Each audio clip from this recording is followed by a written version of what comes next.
Hello everyone and welcome to this Nintendo Life episode 160. It's the first episode of the new year. 2020 is here. We finally made it through the fire and the flames. Had a very corpulent Christmas. I feel very large from all the food. What does that word mean? Corpulent is a word that me and my sister keep saying to each other because I think one of us read it in a book because we were like both reading books around like last year sometime in the summer, and one of us, I think she asked me, what does corpulent mean? And I'm like, well, probably like fat or something, because corpse and like corpora is the Latin for body, and so like corpulent is someone who's like round and large and very body, lots of body essentially is corpulent. So that's my feeling, that's my mood right now. What did you eat? Lots of food. I don't know. That's all. Look, here's the thing. When you have an Indian family and it's Christmas, you just don't stop eating. Eating is the MO. It is like the one thing, the one and only. And I've been out for too many meals and I've eaten too much food. It's good, but you know, that's what happens. How was your food over Christmas? Did you eat? Good. So lots of Caroline's family here, mixed with my family, which was fun, and I made gyudon for 7 people, and it went very well. Which is a Japanese beef bowl for people who don't know. Yeah. And it's a lot like Bally, just trying to become a Japanese chef out here. I have been, yeah. It tastes a lot like what's the South Korean beef dish? It's very bibimbap. Nice. No, the other one. The bulgogi. Bulgogi. It tastes a lot like bulgogi in my view. Cool. Like a Japanese gyudon. Well, bulgogi is basically just beef, and then you put it inside lettuce and eat it. That's really all that is. Yeah. But it's good. It's got a good flavour to it. Yeah. Nice stuff. So I've been doing that, which was very nice, and ate lots of food. Played some games.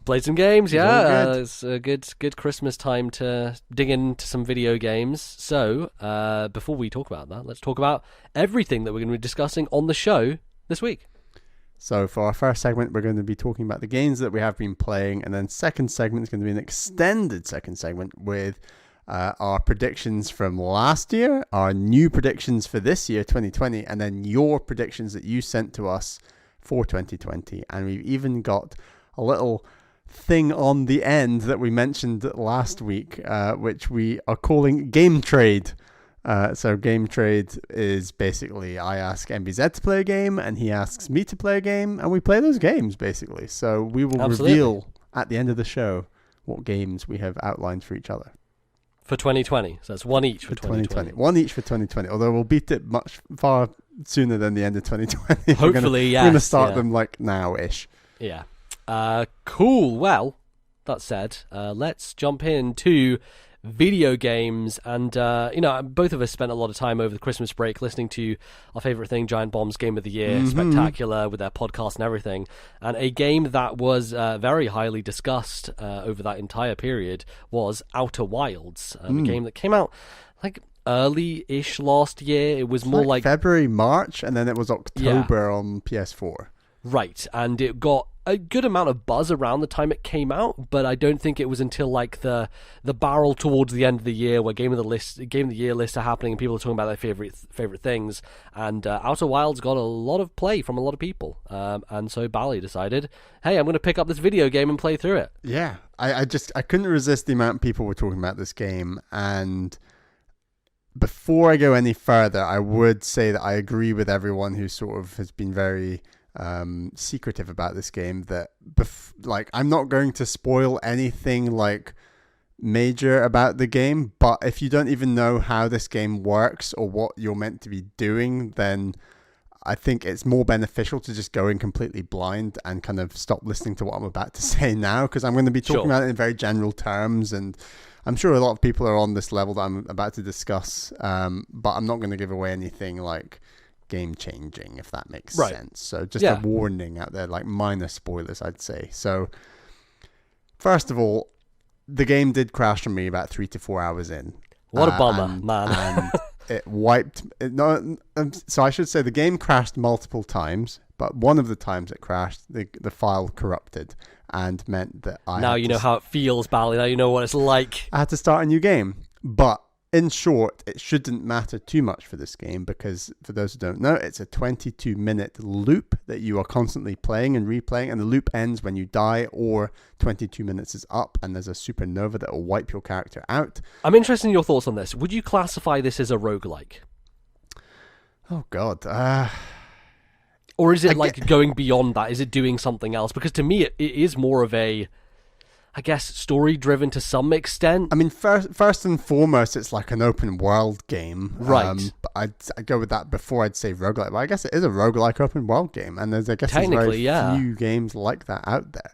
It's very unique in that sense, yeah. So essentially, your commodity that you're gaining is knowledge. So in that knowledge, if you have a corrupt file like mine, it technically doesn't actually change anything. Like, each run is the same as the last, no matter what, although there's a couple of situations where that's not the case, but I won't spoil those. Sure. But your gaining of knowledge when you go around planets and explore this universe is kept in a log, and basically that log is updated with some quite vague descriptions of how stuff links together in the universe. And you can view the log based on each planet, or you can also view the log based on a rumor map, essentially. Right. And the map will have like arrows linking this points to that and that links to that. So rather than viewing it as just pure planets, it makes more sense that it's based on like a rumor circle. Right. Almost. So you kind of have a list of what you have seen / done almost to some degree, though it's not that in depth or like telling you exact things that you have seen. No. Just to give this like broad strokes for people who are maybe not familiar with Outer Wilds, it is basically a first-person space exploration game, right? Where you are getting in a spaceship, you're flying it to planets. It kind of has that No Man's Sky thing, where you literally go out the atmosphere of a planet and land on a planet with like a lunar lander type of thing. And I know there's like a landing camera that you can see the bottom of your spaceship as you land, and then you go to these different planets and explore them essentially to find clues and mysteries about the universe. Exactly. And there's a big emphasis on space travel in the sense of getting used to flying your ship is a huge part of this game. And like, I watched the No Clip documentary by Daniel Dwyer. He did one. It just came out like a few days ago on time of recording, about this documentary, about this game. And it's really interesting hearing what they have to say, like, about how it's put together. There's some guys on this who worked on this game who really know about like space and physics, and how this game, like, all the planets are moving on like a 22-minute like arc. Like, things change on the planets within those 22 minutes, and you sometimes have to be there at the right time, and it just constantly surprises you, like, oh my god, I have to, get there before this hits that, and that chains a reaction that causes this, and it can be quite stressful at times. And they weren't originally going to even put in the rumor map that this game has. That was like something that they did in the final year of production. They thought, because they already had that rumor map for like their own internal use, and then they said, actually, it would make a lot more sense having people play tested it to just put that rumor map in the game. Which was quite interesting. So imagine playing this without that rumor map, which I kind of did because the game crashed. But it's a lot, and I can totally understand why the game crashed, because this game is rendering, like, I was explaining to you this off mic, but like, the game is rendering the world around your character, the world around your ship, and the world around your probe that you can send out at any one time, and so that it can take pictures of the universe and tell you, like, I wonder what's down around that corner. You can throw your probe out and it'll take a picture and send it back to you. So the general loop, the sort of breadcrumbing of information, I loved. I got into it really quickly, and it was maybe after the game crashed that I became a bit more reticent to try and find everything in the same way, just like slowly combing your way through. Because I was scared the game would crash and get rid of my file again, and I'm like, I'm not going to actually remember all these things. So if I do a deep dive, I'm scared that it's not going to be as worth it as I'd like it to be, and that's maybe not the best mindset to go into this game with. I think you either have to just dive in, or you just try it for a little bit and it's not your cup of tea sort of game. It's like, you either love it, it can be quite Marmite-ish in that sense. So I was kind of finding breadcrumbs, and it would be like, oh, well, you got to check this out on this planet. And so I'd go to the other planet, and then it'd be like, right, okay, I've reached a brick wall, but oh, wait, I've got this other bit of information to get past here. Fantastic. And then at the point at which I thought I'd like found the big reveal, it's kind of like, right, well, it's actually on this other planet. I'm like, right, okay. So then I'd go to the other planet, I do the thing, get the thing to do the thing, something happens, and then I reach another brick wall, and I'm like, this game is insane. Like, how many brick walls do I have to face? Like, what? And that is just part of the game. Like, there's just constant parts that it will reveal, constant parts that it will keep concealed, and I think there's even parts that you're just meant to work out. Like, I don't think it is actually necessarily all written out in plain text for you at every single stage. It could be. I don't know necessarily. But these questions and learning more about this race that you're reading all this lore about, it really does actually work. But for me, it was almost too... The level of frustration kind of does get in your way at points. And what I mean by that is you might be digging right down into the core of a planet, and there's some aspect in this cave that is killing you. And it takes skill to navigate this cave without getting killed. And then you get killed, and you realize it takes another 10-15 minutes to get back to the point you're at, and you didn't pick up all the lore first time around, so it can be very frustrating to constantly go back 10 minutes in between each death to find that one spot. And if the death linked to how the time changes, you can end up going to a part of a planet waiting for like 10-15 minutes for the thing to do the thing, and then die, and then you have to do it again. So like you've missed out on that bit of knowledge. So you do have to have a lot of patience if you are to find every bit of lore. And it's important to note that not all the lore leads to the end of the game. Like, it's right, some of it's just interesting stuff that you can just find for whatever reason. Exactly. Understanding this race and how they lived, but also understanding what they were trying to achieve and how that links to the end of the game are in part two separate things. Sometimes they overlap really nicely, and other times they are separate. So there's that risk that you think you're gonna have the eureka moment and find the thing that will lead to the thing that will lead to the end of the game, and in reality, it's like, oh, well, that's really cool and that's interesting, and I am on board with this lore and it's cool, but actually the end of the game is some MacGuffin somewhere else, and we're not going to tell you about that. Right, so do you feel like sometimes you've been led down a path that just hits a dead end, essentially? Not a dead end, but I'd say some reveals are much stronger than others. And the few reveals that I totally worked out for myself without a guide and got to these points, I was like, this is awesome. This is open world gameplay at its finest. Like, it's that feeling of an open world game where it says, take this thing to lead to there that leads to this, and there's a clue that links to this, and it's very Zelda-like in that fashion. Right, I feel like the game that people have been comparing it to in some senses is Breath of the Wild because of the exploration, but with Zelda, for me, like, the exploration was far less about solving the world, and it was just more about discovering the world and being curiously led along by things, and not feeling that there isn't like a grand overarching, whereas this feels like the world itself is the puzzle. Yes, yeah. Although I think they still want you to have that incredible sense of discovery, and there are the jaw-dropping moments of, wow, this part of the universe is incredible, or like, it's not just lore that's impressive, it is the actual world, and that's something that I would associate a lot more with Breath of the Wild, where you go around that mountain and it reveals this, I don't know, a big dragon in Breath of the Wild. You're like, wow, that's incredible. It's like, there are moments like that in this game.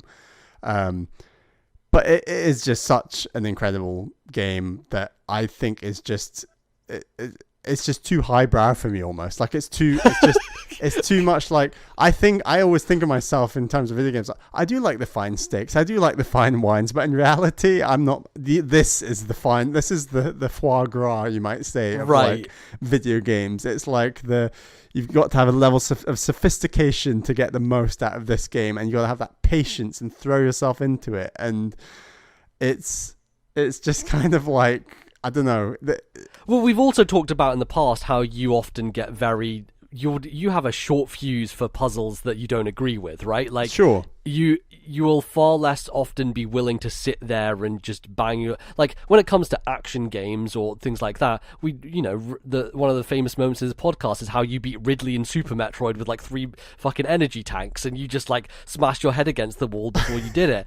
Whereas in other games, like you talked about recently with Untitled Goose Game, how you just like got annoyed and then went to the internet to find out the solution. So I think that there is some degree to which just the type of game it is, and also not that it's just pure puzzles, but like there's a theoretical physics aspect to it as well. That might kind of have something to do with it. Yeah, totally. It's just that level slightly beyond my sweet spot in terms of like puzzle games, and it's maybe unfair to just call it a puzzle game because it's very much a unique type of puzzle game. However, it's like, I know that if my game hadn't crashed and I'd thrown myself in 100%, and I can admit to myself I didn't throw myself in 100% because I was scared of that happening again, essentially. Happening again, losing that information, wanting to spend my time in a valuable manner and get what I wanted out of this game. And I feel like I did that, and I'm happy that I did do that. But I could have played this game for closer to maybe like 30 hours and gone completely guideless. Yeah. And I've already said I'm still convinced I wouldn't have beat this game. Like I'm 100% convinced that it just wouldn't have happened. I would have known more than I did, but like I said, because it's a lot of it is building the lore and not building how to beat the game. That final part of actually beating the game is very, very hard. And even in this documentary, the guy who designed the game says like he apologizes for one aspect of that final game thing because it is too difficult and too obscure, and he is actually there in the process of like patching that, like to make it a bit more doable. But yeah, I just think that the breadcrumbing works really well. This is an incredibly unique game. It is an incredible physics engine to know that, and like this is another thing the documentary revealed, is that the world actually revolves around your character, like in physics. Like, rather than, like, so you have a jetpack. Rather, when you take off using the jetpack, you're forcing the rest of the world down. You're not, sorry, up. Yeah, down from you. You're not forcing yourself up off the ground. The world is actually coming away from you, if that makes sense. Okay, like you are the physical center of the universe. Oh, like, weird. In terms of how the game is built. Right, okay. Which is just mind-blowing, like in its own sense. Yeah, it's real weird. Yeah, so you do have to be patient. You have to be willing to like die, go back to spaces, try again, and you have to be very good at piloting your jetpack and this ship. They control fairly similarly, but there are parts of the game, and beating the game is one important part of this, where you have to be highly skilled at flying that ship. And that's something that took me a while to get used to, but I managed to do it. Like, I did beat the game, and I did obviously like use a guide a bit more heavily near the end. But this game is relying on your skill. It's both from a puzzle perspective, an exploration perspective, and just a flat out action game perspective. And it's asking a lot of the player. So like, my hat's off massively to anyone who can beat this game with no guide whatsoever, because I just think it is it's slightly obscure to a point that was beyond my personal preference, but I still have massive respect for this game and had a really great time. Yeah, I mean, I've been going back and forth on whether to pick it up, because the issue for me is completely removed from anything you've been talking about, which is just like, it's a first-person game, and you've also admitted to me that at a point you felt like somewhat motion sick from it. Yeah. So that doesn't bode well for me as somebody who often gets motion sick from first-person games like this. It's a lot, because even stuff like the lighting. So like, you'll be like, oh my god, it's gone completely black, and it's, oh right, no, that's just because the planet, that the light source is still the sun, and you're on the wrong side of the planet, and our planet has just gotten in the way. That happens all the time, and you constantly have to use your torch. Like, it's a very dark game generally, like as in physical light dark, and I think even something like that in a world could like stimulate a bit of nausea in a way where you're like, oh god, right okay. And the emphasis on planet hopping and these Mario Galaxy style small planets that you are walking on all the time, like it can be really like jarring when you have to like take off from them or you crash land, and the actual controls of the ship is tough. But the whole time I played this game, Caroline was just kind of like, she just didn't like have any appreciation for it whatsoever. She just thought it was like super boring, and she could see me getting frustrated with aspects. And don't get me wrong, I've reached lots of brick walls, and it was like, how does that link to that? But then I still got those eureka moments, and they make up for it so well, because it's like, wow, I worked that out. That took me ages, and I found this out. It took me to another planet, and I worked this out. That's how you get to here, and this is how you unlock that. And it was like, wow, that is awesome. But it's one too many walls it puts up for me personally. And that's fair. Yeah, huge respect for the game. Not personally like my level of difficulty. It's just a bit beyond me, but I still got real satisfaction. And like, it's interesting listening to like Giant Bomb and Jeff Gerstmann, where he's just sort of says, I had no idea where I was going. I did not know what to use on what. And for me personally, having played this game, I don't share that opinion. Like, I think there's very clear breadcrumbing at multiple points, and you have to be really unlucky to have completely missed the breadcrumbs that this game, in my view, like lays out for you. So like, I think that I think very few people will beat this without a guide, but I do also think very few people will not find anything, if that makes sense. Like, I think everyone's going to have a sweet spot somewhere where at some point you will need that guide and work out, hey, maybe this links to that. I'll just check out that thing. And there's some really well written guides on Polygon where they'll tell you how to access the information without telling you what the information is, which is quite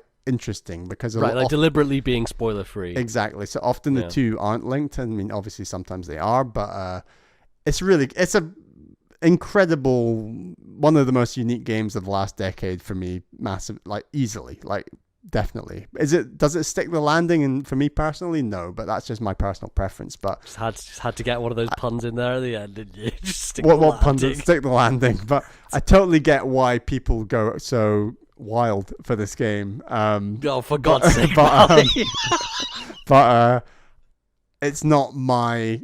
It's not. I don't like my games quite this obscure. I like them to be a little less obscure. You're simple-minded. I'm simple-minded. I like my McDonald's. I don't need my foie gras every time. Yeah. I don't know. I feel like as someone who really appreciated something like Gorogoa, or I don't know, other puzzle games that I've really enjoyed and got a lot out of, I feel like Outer Wilds would speak to me a lot. Yeah. It's just the case of whether I can get through it without vomiting my face off. I think, as long as you don't feel ill, I think there's a strong chance this would be like one of your favorite games ever. That's pretty good. If you can get into it. At the same time, I think you will reach points where you're like, okay, what the hell do I do next? And I think I think the ideal situation, honestly, is someone like you, where you have a friend like me who has played the game and knows like what to do where, and who can give like that hint that they just need like a little boost.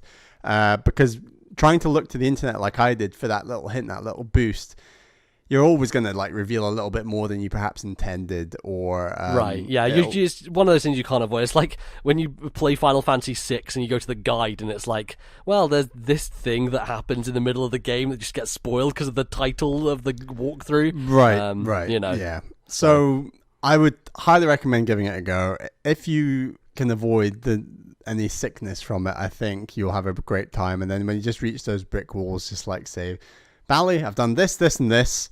I think this leads to this.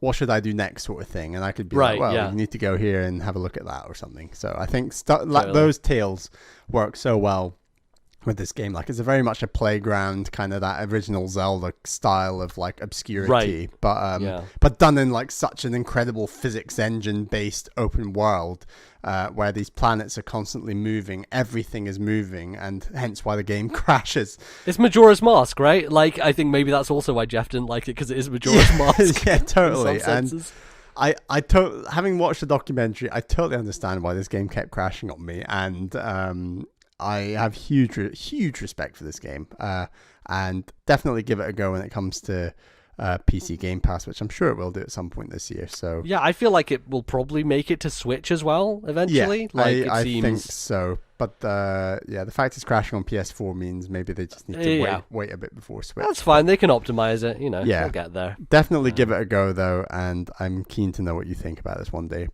Cool. We'll get there. We'll find it eventually. Okay. Well. That's the main thing you've been playing over the holidays, right? Mm-hmm. Any multiplayer stuff with people? Do you do any Mario Kart or? We showed off Untitled Goose Game to Caroline's brother. He very much enjoyed that, and it's a really cool game to just show off to someone. Like, hey, yeah, I guess so. It's kind of easy to pick up and play, and that style of lateral thinking, I don't actually think is necessarily that specific to video games. So it's quite a nice way to just kind of be like, hey, have a go at this. Yeah, absolutely. Yeah. Cool. So, over the holiday period for me, I picked up a few things from the eShop. The way it usually happens is, like, for my Christmas and birthday, I just get money all the time. Like, people just don't want to buy presents anymore. It's just like, we've gotten to this point with our family, it was just like a pain in the ass. Like, me and my sister buy stuff for our parents, but, like, it's kind of the opposite now, where we actually, like, buy them things that they want, and we just get given money. It's just, like, it's a weird thing. I got a lot of books, obviously, for my birthday, because I got very much into reading this year, so I have this stack of, like, 14 books for the 2020 now, like, lined up for me, so I don't have to spend any money on books this year, which is very good. But for Christmas, I don't get video games. I haven't got video games. I can't remember the last video game I got given as a birthday or Christmas present. I don't think I've ever got one. I think the last one I got was you giving me Spirit Tracks for my birthday in, like, 2010. Wow. Or 2009, I think it was 2009, I came up to Aberdeen, and you're like, here's your birthday, and you gave me Spirit Tracks. That might be the last time someone got me a video game for my birthday. What a great gift. Yeah, great gift. It makes sense, though, right? Because, like, someone like me and you can't just buy us a video game. Like, we're too deep in this shit for you to just be like, buy me a video game for Christmas. We need our foie gras to be just right. Exactly. Connoisseurs as we are. So I often will just be like last Christmas I bought myself Spyro Trilogy. So basically I'm just like, it's Christmas, I'm going to treat myself to video games. So there were a couple things on sale in the eShop which I'd wanted to pick up for a while. One being my darling Ori the Blind Forest Definitive Edition, which I've already bought twice. Well, I bought it on PC, and then I paid the like £3 to £4 upgrade amount, because when they put out the definitive edition, they were just like, hey, if you already own the game, just pay like this extra amount and you'll get it upgraded. So this is the third time I've paid for Ori, essentially. And I also picked up Crash the N Sane Trilogy, Crash Bandicoot, all 3 games there, which is cool because last year, as I said, I bought Spyro Trilogy for myself, so it's like this tradition now of like, oh yes, my PlayStation classics from my childhood, just get the HD remaster of those going. Here's hoping for the Tomb Raider HD Trilogy collection. I was going to say, what's the next trilogy on PlayStation that could come? Yeah, so the interesting thing is when I was a kid, I owned Spyro 1, Crash 2 and Tomb Raider 3. So I owned 3 different entries from these 3 different series, all 1, 2, and 3.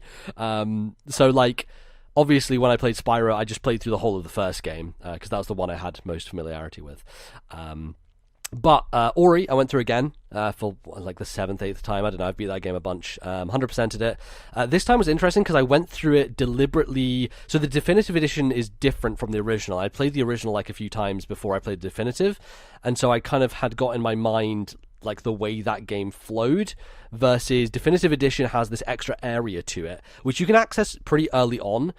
It's probably one of my least favorite mechanics in the game, and like I'll talk about that as well, but this playthrough for me definitely solidified some things where I'm like, okay, this game isn't like as perfect in my mind, because there are moments of it where I'm like, I could tighten this thing up, or like this mechanic in particular I'm not a huge fan of. I still adore it, it's like easily still one of my favorite games ever, but there is an area which you can access once you have the wall climb, and so there's an ability to just like basically wall jump essentially and like go up.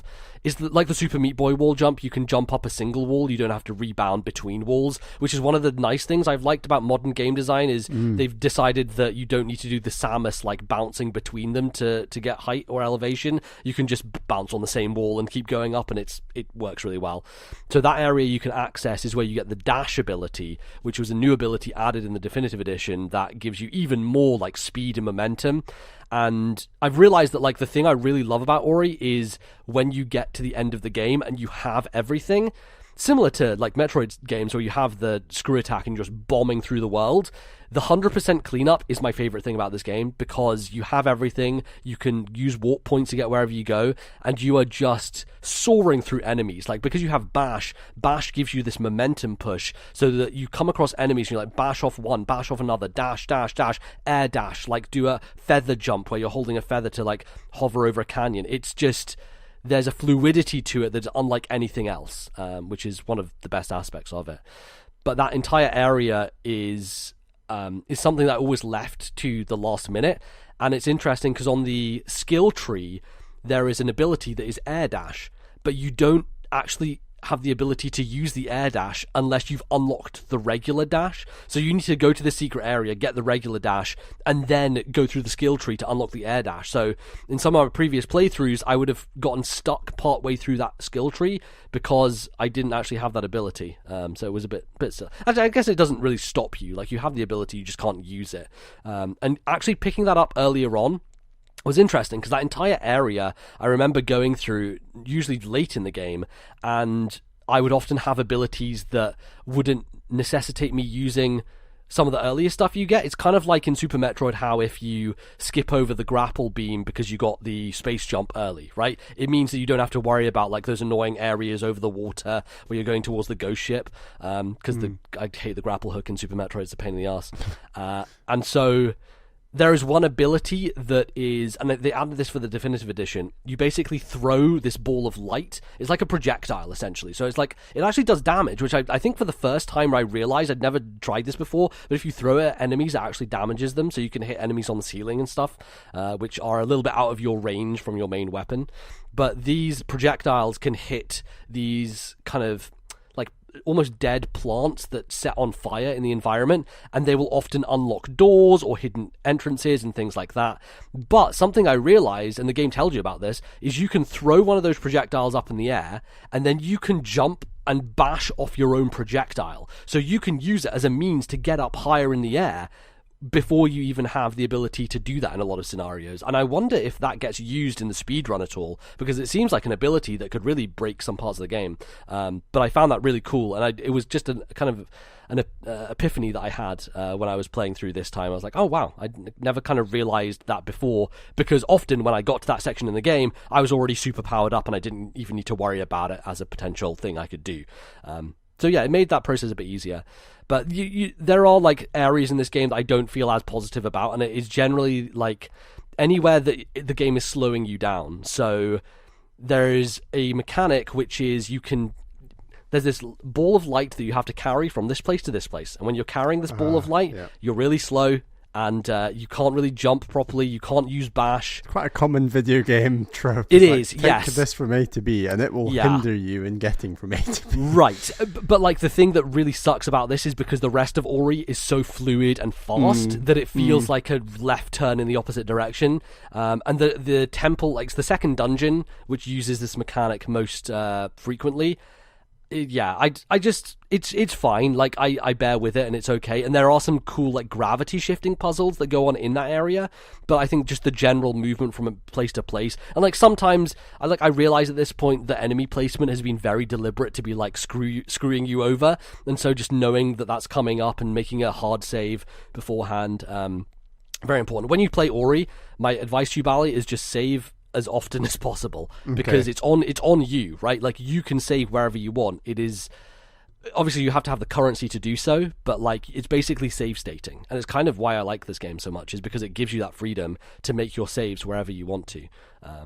But yeah, I love it. It's still just an astonishingly good game. I played it all on handheld. What I'll advise to people who haven't played it yet: play this on a big screen TV. Play it on the largest display possible, not only because it's gorgeous and it looks incredible, but also Ori himself is fucking tiny, like on the handheld screen, because the game just has this huge environment around you. It shows you the enormity of it. Ori himself is small because it's like showing that difference, essentially. And so it's kind of sometimes hard to see what's happening. I was fine because I've played the game so many times that I don't need to worry about a lot of that stuff. I know what I'm doing, I know where I'm going, etc. So So yeah, I would say that just give it the glory that it deserves, because it is one of the best running Switch ports out there. It just phenomenal. That's good. Pure 60 frames per second, constant. I know I didn't actually play on the TV, but I know that it's 1080 60 on the TV, 720 60 on the handheld. Gorgeous, just amazing game. And I think also one of those things is the more you play a game like this, the less you engage yourself with the story and the narrative and the music and the art, because I've seen it all before, right? But like the first time playing this game, I always take myself back to like how blown away I was by so many aspects of its just visual design and its soundtrack. Still stellar. I still played the final sequence with headphones in because it's just remarkably good. Oh, nice. So yeah, played Ori through again. Sure, you'd want to hear me talk about that game more. I'll play it soon. Yeah, and then obviously Crash motherfucking Bandicoot, the PlayStation childhood mascot. Everyone loves Crash. He's a good boy. I'm here to tell you, those games fucking suck. Like, dear God. Well, here's the thing, right? Like, I have nostalgia for Crash Bandicoot. We played a bunch of, like, Crash Bash when we were younger, and I think you probably were over at my house when I was playing Crash 2. Yeah. I remember actually, so we had friends who were twins at school, and we went to their house one time, and They were big into it. I distinctly remember them playing Crash 1, and like the island, like the world map is the island and you go from level to level. I remember that menu or that world map screen quite clearly from being a kid back then. Yeah. But like we were terrible at video games and like no one could get past these levels. And quite frankly, I don't think kids were meant to get past these levels because they were built like the most devilish things possible. For one thing, I just feel like Crash doesn't control particularly well. He's okay, but his jump is really weird. He does a flip through the air, and judging the momentum of where he's going to land, and like, it's a game that kind of requires a bunch of precision, but doesn't have the tool to do so. It's not as bad as Mario vs. Donkey Kong fucking eating steak with a spoon, but it's kind of like eating steak with a spork, right? Like, you can do it, there are extra things to help you there, but it doesn't quite work. And so that often found me being very frustrated with the levels. Is just, there are so many of those levels where you're going up a vertical shaft and you have to like spin on the platform to make it one that you can jump on, and you go up and up and up and up and you make all this progress, and then you make one mistake and you fall all the fucking way down to the bottom, and you don't die or anything, but it's just like all this time just wasted because you spent ages getting to the top of this thing, carefully dodging spikes and obstacles, and then you make one slip up and it's like, oh well, down to the bottom again, have fun, try and get back up there. And that just kind of takes the wind out of your sails. It's weird because I booted it up, and I booted up Crash 2 first because that's the game I grew up with. That's the one I know the best. And some of those levels hold up well. Like the one where you ride on the back of the baby polar bear, and it's kind of like a, not a scripted sequence, but I guess it is like you like can't control sequence. It's like an auto runner essentially, right? Like Crash is just always going forward, or the bear is always going forward, and you're dodging left and right and jumping over obstacles. And oftentimes that game design is clouded by a fuck you mentality where it's like, you would never have seen this coming and we're just going to let you die and then remember it for next time, essentially. But I definitely got round those levels much easier because I remembered playing them as a kid, and I knew, like, the memory that I have the clearest that really shocked the nostalgia into me was there's the polar bear level with the whales, and you have the killer whales who jump, like one on the left, one on the right. And I always remember as a kid getting caught out by those whales. And this time I was fine. I was able to get through it. But Crash 1, I was like, if I'm going to play through this, I should like go back to the beginning and play the first game. And I had heard from a lot of people, the first game, not very good. Definitely they improved it in the sequels. And it's also just, it's hard. It feels, to me, Crash Bandicoot, the original, feels like Mega Man 1. In the sense that like they had this idea, they definitely had a cool character they wanted to use, and like there's some nice themes and things there, but fundamentally it's like a broken game. Like, it just doesn't work. And one of the worst things about the original Crash was you could only save your game at bonus levels. So within the levels themselves, you unlock often bonus levels, which act as checkpoints. but unless you beat a bonus level, you could never save your game. Oh Some of those bonus levels are kind of dastardly as well, but also the main levels are fucking hard. Like, so many of them, especially near the end of the game. There's one called the High Road, and this is often maligned online by people for being just stupid. Like, it's a level where you go straight forward through a bunch of bridges, but these bridges have planks on them that will break underneath you. Some of the planks are already partially broken, so if you land on them, you'll just fall straight through. Some of them are like creaky, so you can land on them, but then you have to jump up really quickly before they fall underneath you. And some of them are like solid, you can stand on them. And then they throw in these turtles, which like walk back and forth, but if you jump on them, the turtles are bouncy. And so you're trying to maintain this momentum of like bouncing in the air on top of these turtles, trying to hit the right landing spot. And like some of these platforms are fucking razor thin, so the margin of error is minuscule. And so you're trying to do these ridiculous platforming gauntlets with a moveset that is frankly not built for it, for this stretch that is long as possible. Like, so many, one of the main takeaways I've had from these Crash games is that the levels are so fucking long and they never end, and you feel like, oh man, I got through that gauntlet, surely I'm close to it, and it's like, no, here's another gauntlet, and I'm like, fuck, it's just really drills into you a level of difficulty that I wasn't about. And there's a way that you can kind of cheat your way through that level.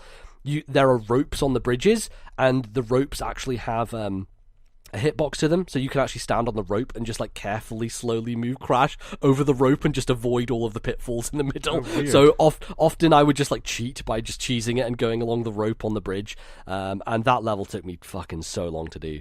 And another thing is like the boss designs are so unclear because you never know whether jumping on something will kill you or whether it is the hitbox to do damage to them. You need a big red flashing hit this area kind of. I think the visual design of these Crash enemies and bosses is so often, I don't know whether I can spin into this thing, or I don't know whether I can jump onto this thing. And one of the things they introduced in Crash 2, which I don't think I ever used back in the day, I don't know if they added it for this version or what, it must have been in the original, because some of the levels feel like they require it.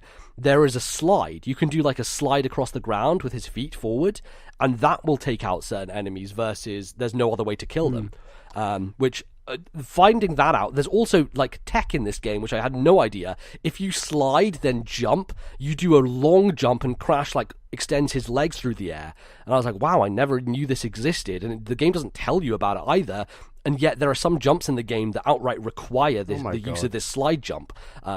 So oftentimes levels would be me like going through and eventually figuring out like, oh, I can do this thing to get to the end and finish them.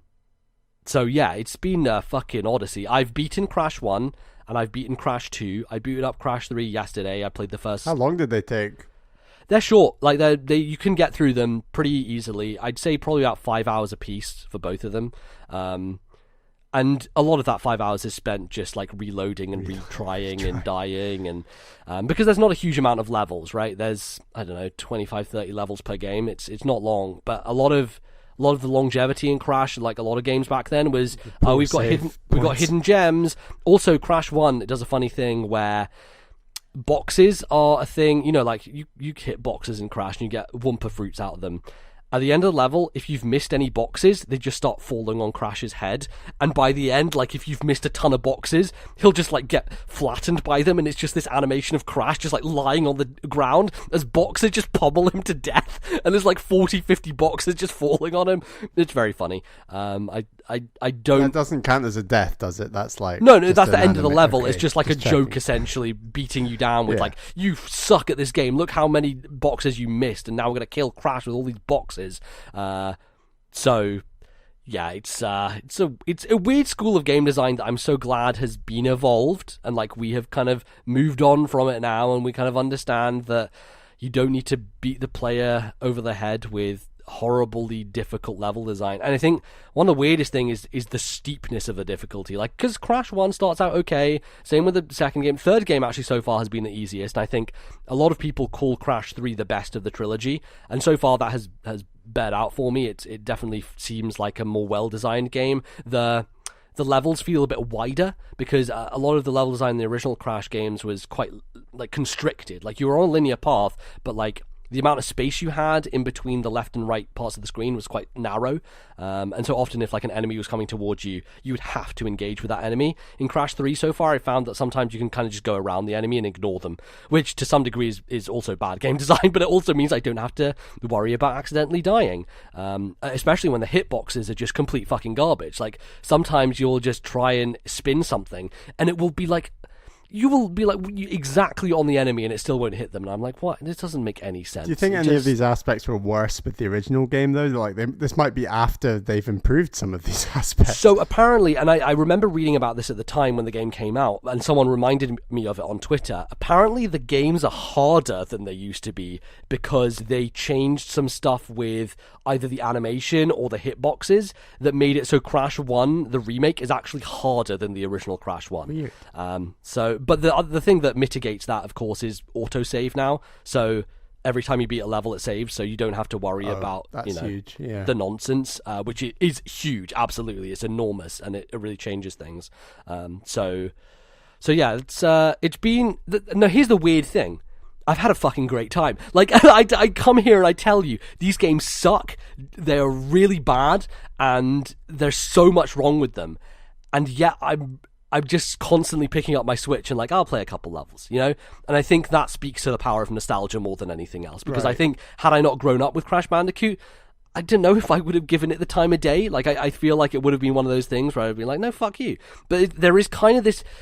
It's kind of childhood satisfaction in going back to a thing that you couldn't do as a kid, that you had no chance of doing, coming back as an adult and being like, actually, Crash, fuck you, I'm beating you. You know what? Yeah. You fucking suck, but I'm gonna beat you, and watch me do it. And I like that aspect of it, despite the fact that I was going insane. I was just like, what? Who made these levels? And it also shows me, like, my God, Naughty Dog came on leaps and bounds as a developer, because this is like their genesis, right? I think these are the first games they worked on. They might have worked on some stuff on like Super Nintendo beforehand, but I believe Crash is where they cut their teeth, and boy, they're definitely doing things that a lot of the industry are not now. And now they're making Last of Us 2. Pretty much, yeah. Well, probably some different people, but who knows? Oh, of course, yeah. I doubt that there's that many people. Evan Wells probably is one of the people who's still there from the beginning. You can only save it. You can only save in bonus stages in Last of Us 2. They're bringing it back. Christ. Can you even fucking imagine? Yeah, so anyway, I will beat Crash 3. I need to clear out the trilogy.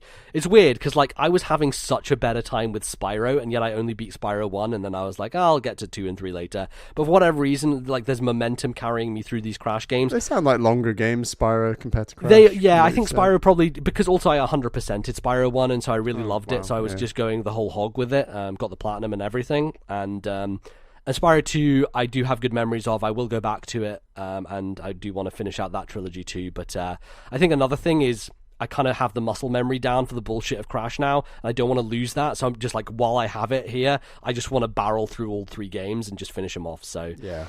So I finished Crash 1, I think, literally on the 31st of December. It was like the last game I beat in 2019, and Crash 2 was the first game I beat in 2020. So very good. Interesting stuff. Last thing I want to mention is... Okay, so a bunch of free games were being given out over Christmas. Epic had this ridiculous thing where every day they were giving away a free game. It was just ridiculous. So now my Epic store is just full of a bunch of shit that I'll probably never play, but hey, I got it for free. And Switch had an interesting thing where... So this publisher called Cubic Games, right? And Cubic Games, they put out, like, you know, when you scroll through the eShop and you see all these, like, 89p shitty games, whatever... A lot of their games actually are like $3.99 or $5.99 or $8.99, but they go often on sale for like 99p offers or 60p or whatever. Ridiculous bargain bin prices. And often I scroll past those and I'm like, these kind of like, why would anyone buy these, right? I don't understand. But they had a thing going over the holiday where every day, if you kept this chain going, the chain was, if you own one of their games, you could download 10 games in a row for free. But you had to download them every day and not miss the chain. If you missed one, you would miss out on getting all the games. So I was like, okay, I'll set a reminder on my phone every day. I had 2 reminders set. I had a reminder set at 11 a.m. to download. The gamification of getting games. Buying games. Not even buying games, getting free games. So I had an 11 a.m. notification to get the Switch game, and I had a 4 p.m. notification, because that's when the Epic Store updated, to get the Epic free game. So like every day I'm getting 2 free games. It was ridiculous. So I just went through and I downloaded all these games as we went along. And the reason I was able to get them for free, I never spent money on their Switch games. There's a free game, I think it's called Coloring Book. It's like one of the, like how RFN would talk about those garbage fucking 3DS eShop, like My Fireplace and nonsense, which is just like a literal fireplace, or oh god, some real bad stuff. So I downloaded the free coloring book or whatever, and then I was eligible to get these other games. This is leading somewhere though, right? Okay. So all these games, I get all these 10 games. I'm like, I don't know what to do. So over Christmas, my cousins come around. This is at my mother's grandparents' house, and so the 2 girls, one is 16, going on 17. I think she's 17 now. One is 14. And the 14-year-old, she'll play games with me sometimes. She'll be like, oh yeah, sure, I'll play something on your Switch. So I got the Switch out and gave her a Joy-Con, and we tried out a couple of the games. So one of them was called Wrecked, which is your 2 trucks, and you're kind of riding around this almost Tony Hawk style arena, and you can do tricks off of them, and you can crash into each other. I guess the idea is to do as many tricks and crash into each other as much as possible to get points. It was fine. It was kind of like a split screen thing, and I don't know if there was much more to it. I saw you'd been playing another few multiplayer games. I saw Nidhogg 2 had been played again. Yes, so I tried. Me and my other cousin on my other side of my family played some Nidhogg together, which was a lot of fun. But the next game we went to, did you own them? No, yeah, kind of. I don't know. It was back and forth for a while. It was equal enough. So the other game is called RaceDieRun, and it's basically F-Zero, but not an endless runner. It's more like a bit trip runner. It's kind of similar to the Crash Bear level, right? You're just going forward in this futuristic racer, and it's like a level based thing where you dodge obstacles and things like that, and you can Temple Run. Yeah, it's like Temple Run, essentially, but level based, where they're designed levels. And you go through and you're dodging squares, and you're using the shoulder buttons SL and SR to flip the ship. So if you're heading straight for a block, you can quickly flip out the way, which is much faster than just dodging left and right, and often in the levels you'll have to do that. There's also a boost button, and if you hold one of the buttons, if you go off a big jump, you'll hover down. So there's quite a lot of complexity and depth to this game. But everyone got obsessed with it. So she started playing, and she was getting really into it, and getting through the levels, and then her sister came along, and she was like, oh, give me a go, and then my sister came along, and she's like, oh no, I want to play now. And then we were all just huddled around the Switch at the kitchen table, everyone just fucking obsessed by beating the levels in this game. Playing it with the stand or what? Yeah, just playing it with a stand, using a Joy-Con. And the funny thing is that both Joy-Cons can control it at the same time. So I could have mine under the table and secretly be controlling it.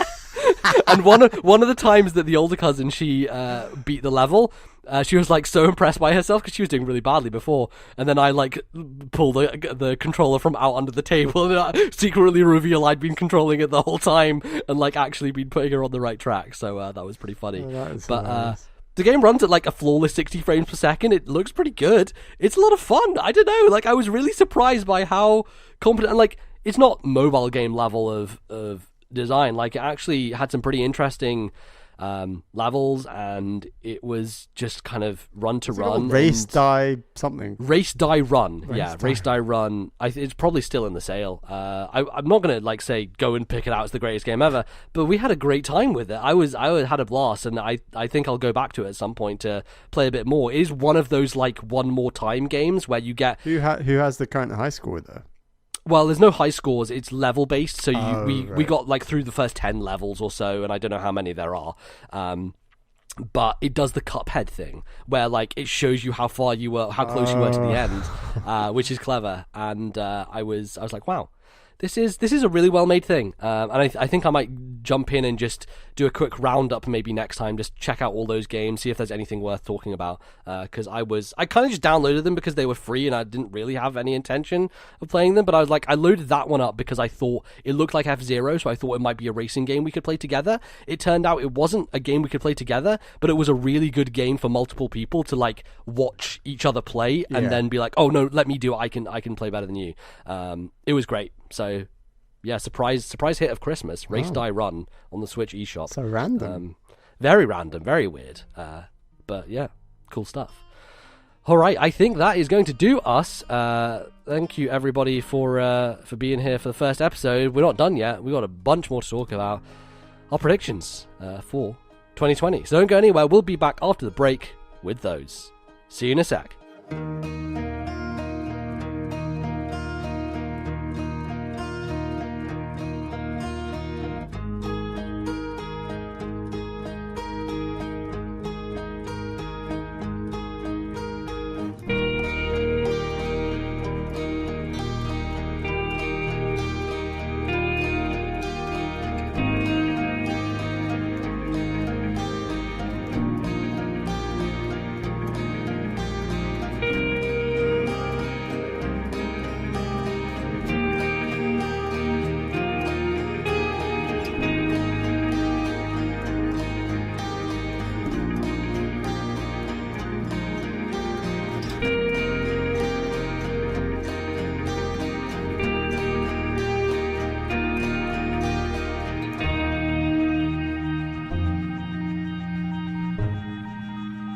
All right, folks, welcome back after the break to second segment of the show, in which it's January, it's the beginning, it's the first show of 2020.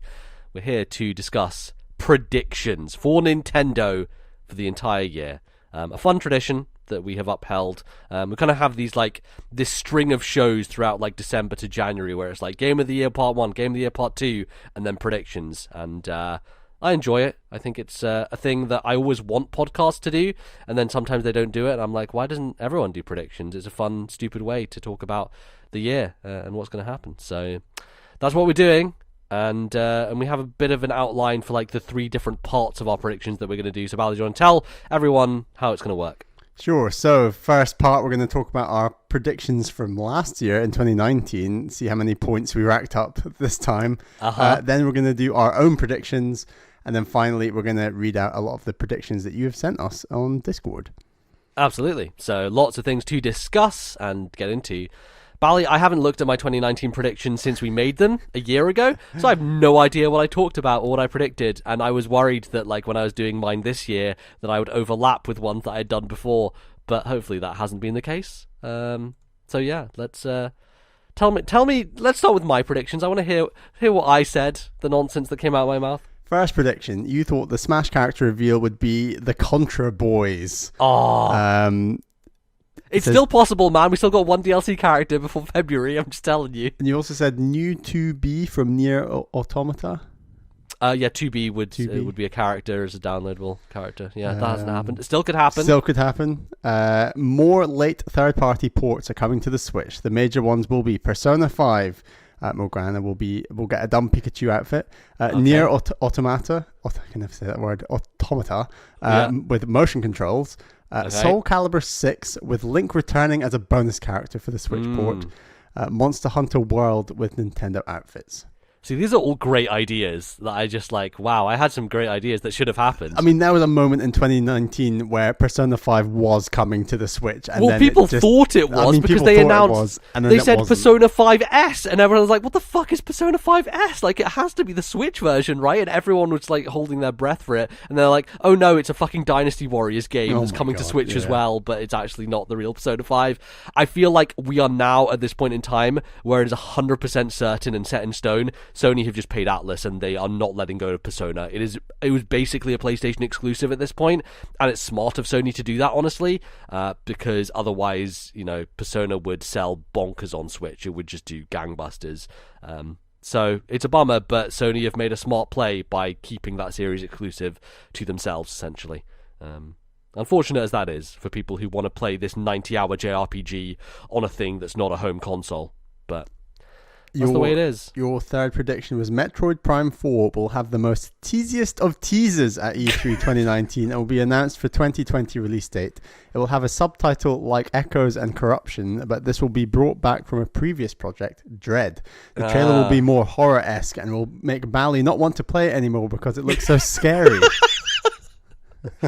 Well, I mean, we very early on in the year got a video from Takahashi who was like, hey, this project's fucked, yo. Let's just delay it. Give it to Retro. It was February or something, wasn't it? It was February. It was very early in the year. Man.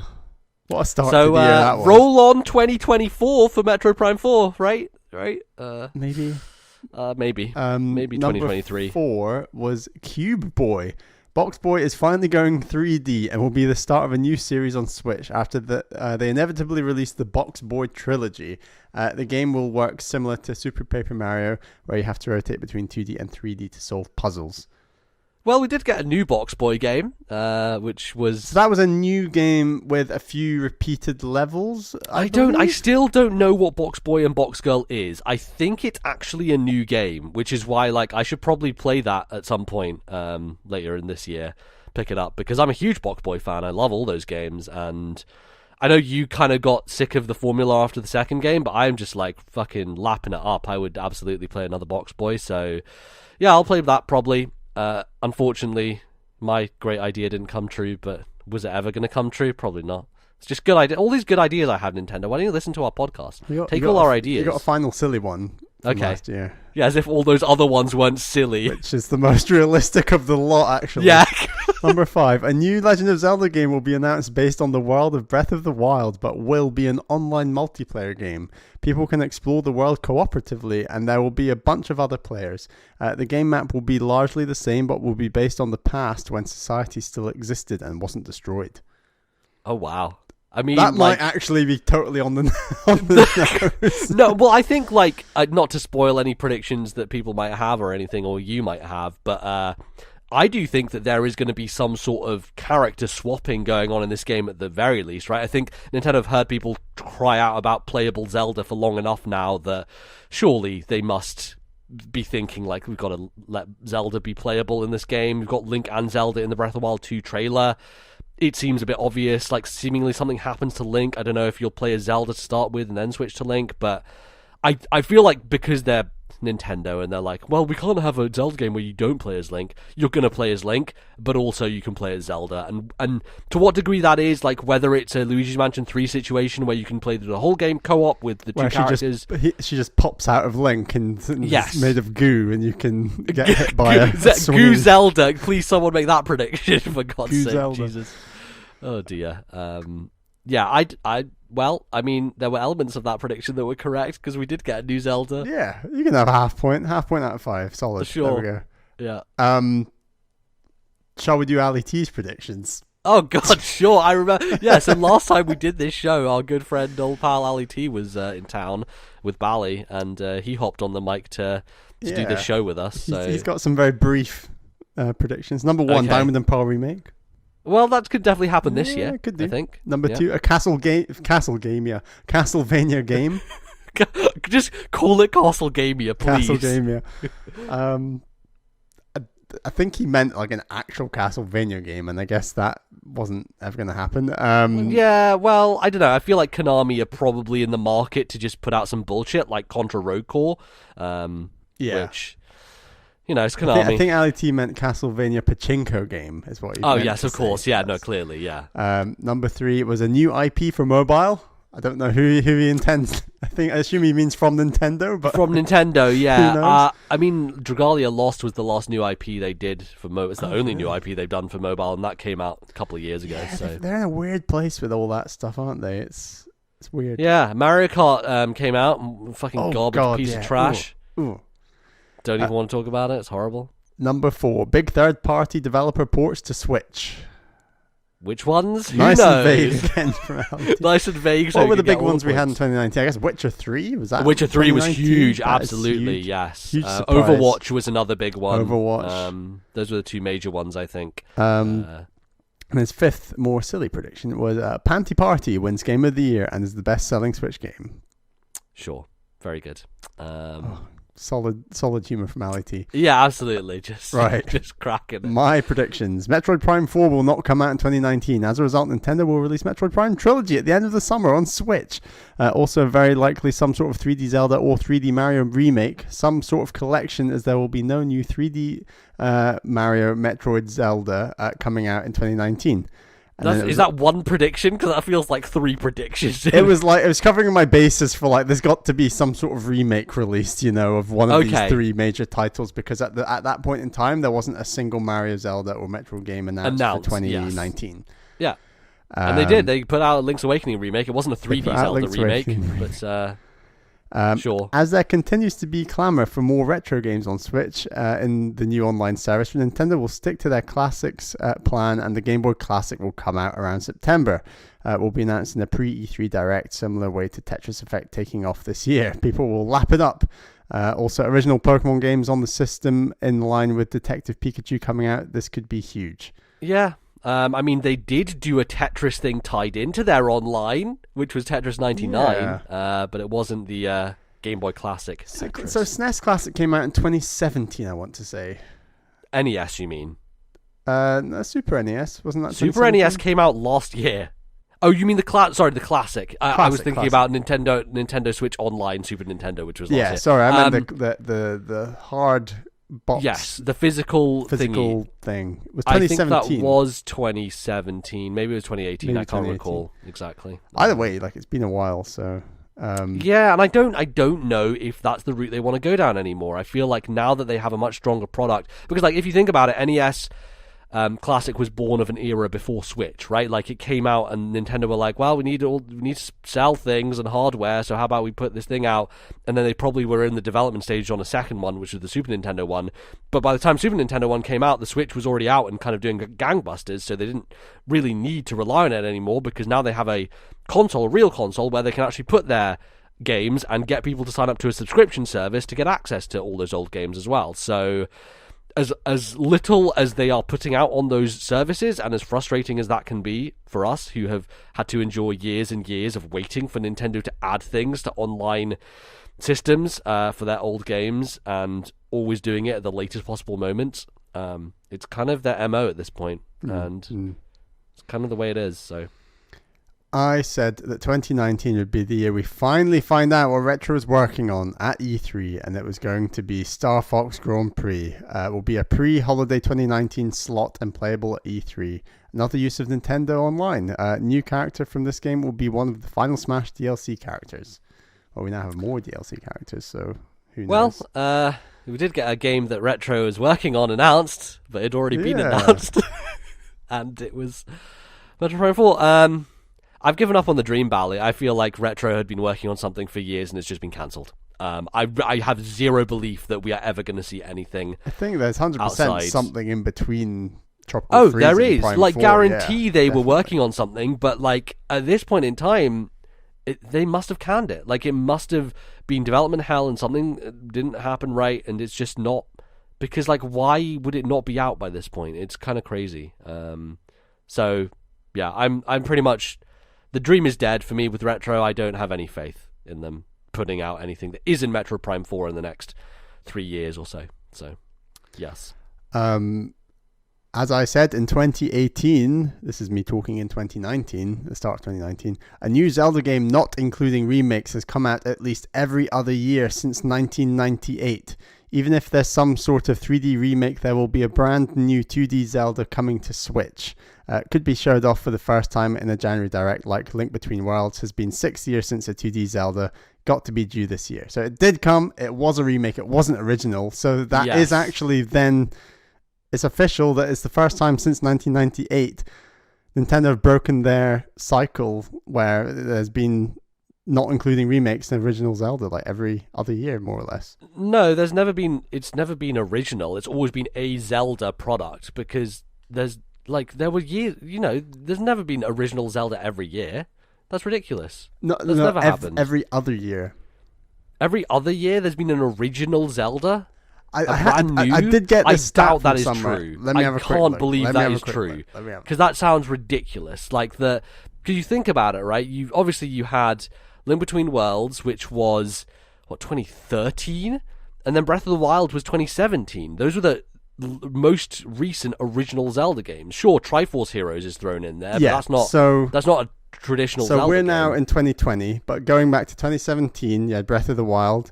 I'm just going to mention the original one. So 2015 was Triforce Heroes. 2013 was Link Between Worlds. 2011 was Skyward Sword.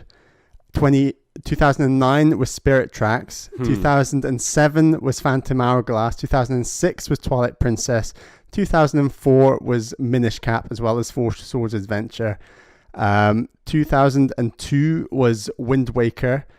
2000 was Majora's Mask, and 1998 was Ocarina of Time. So it is true that there has been an original Zelda at least every 2 years. Sure, and also technically, if you want to be technical about it, they did release an original Zelda last year, Cadence of Hyrule.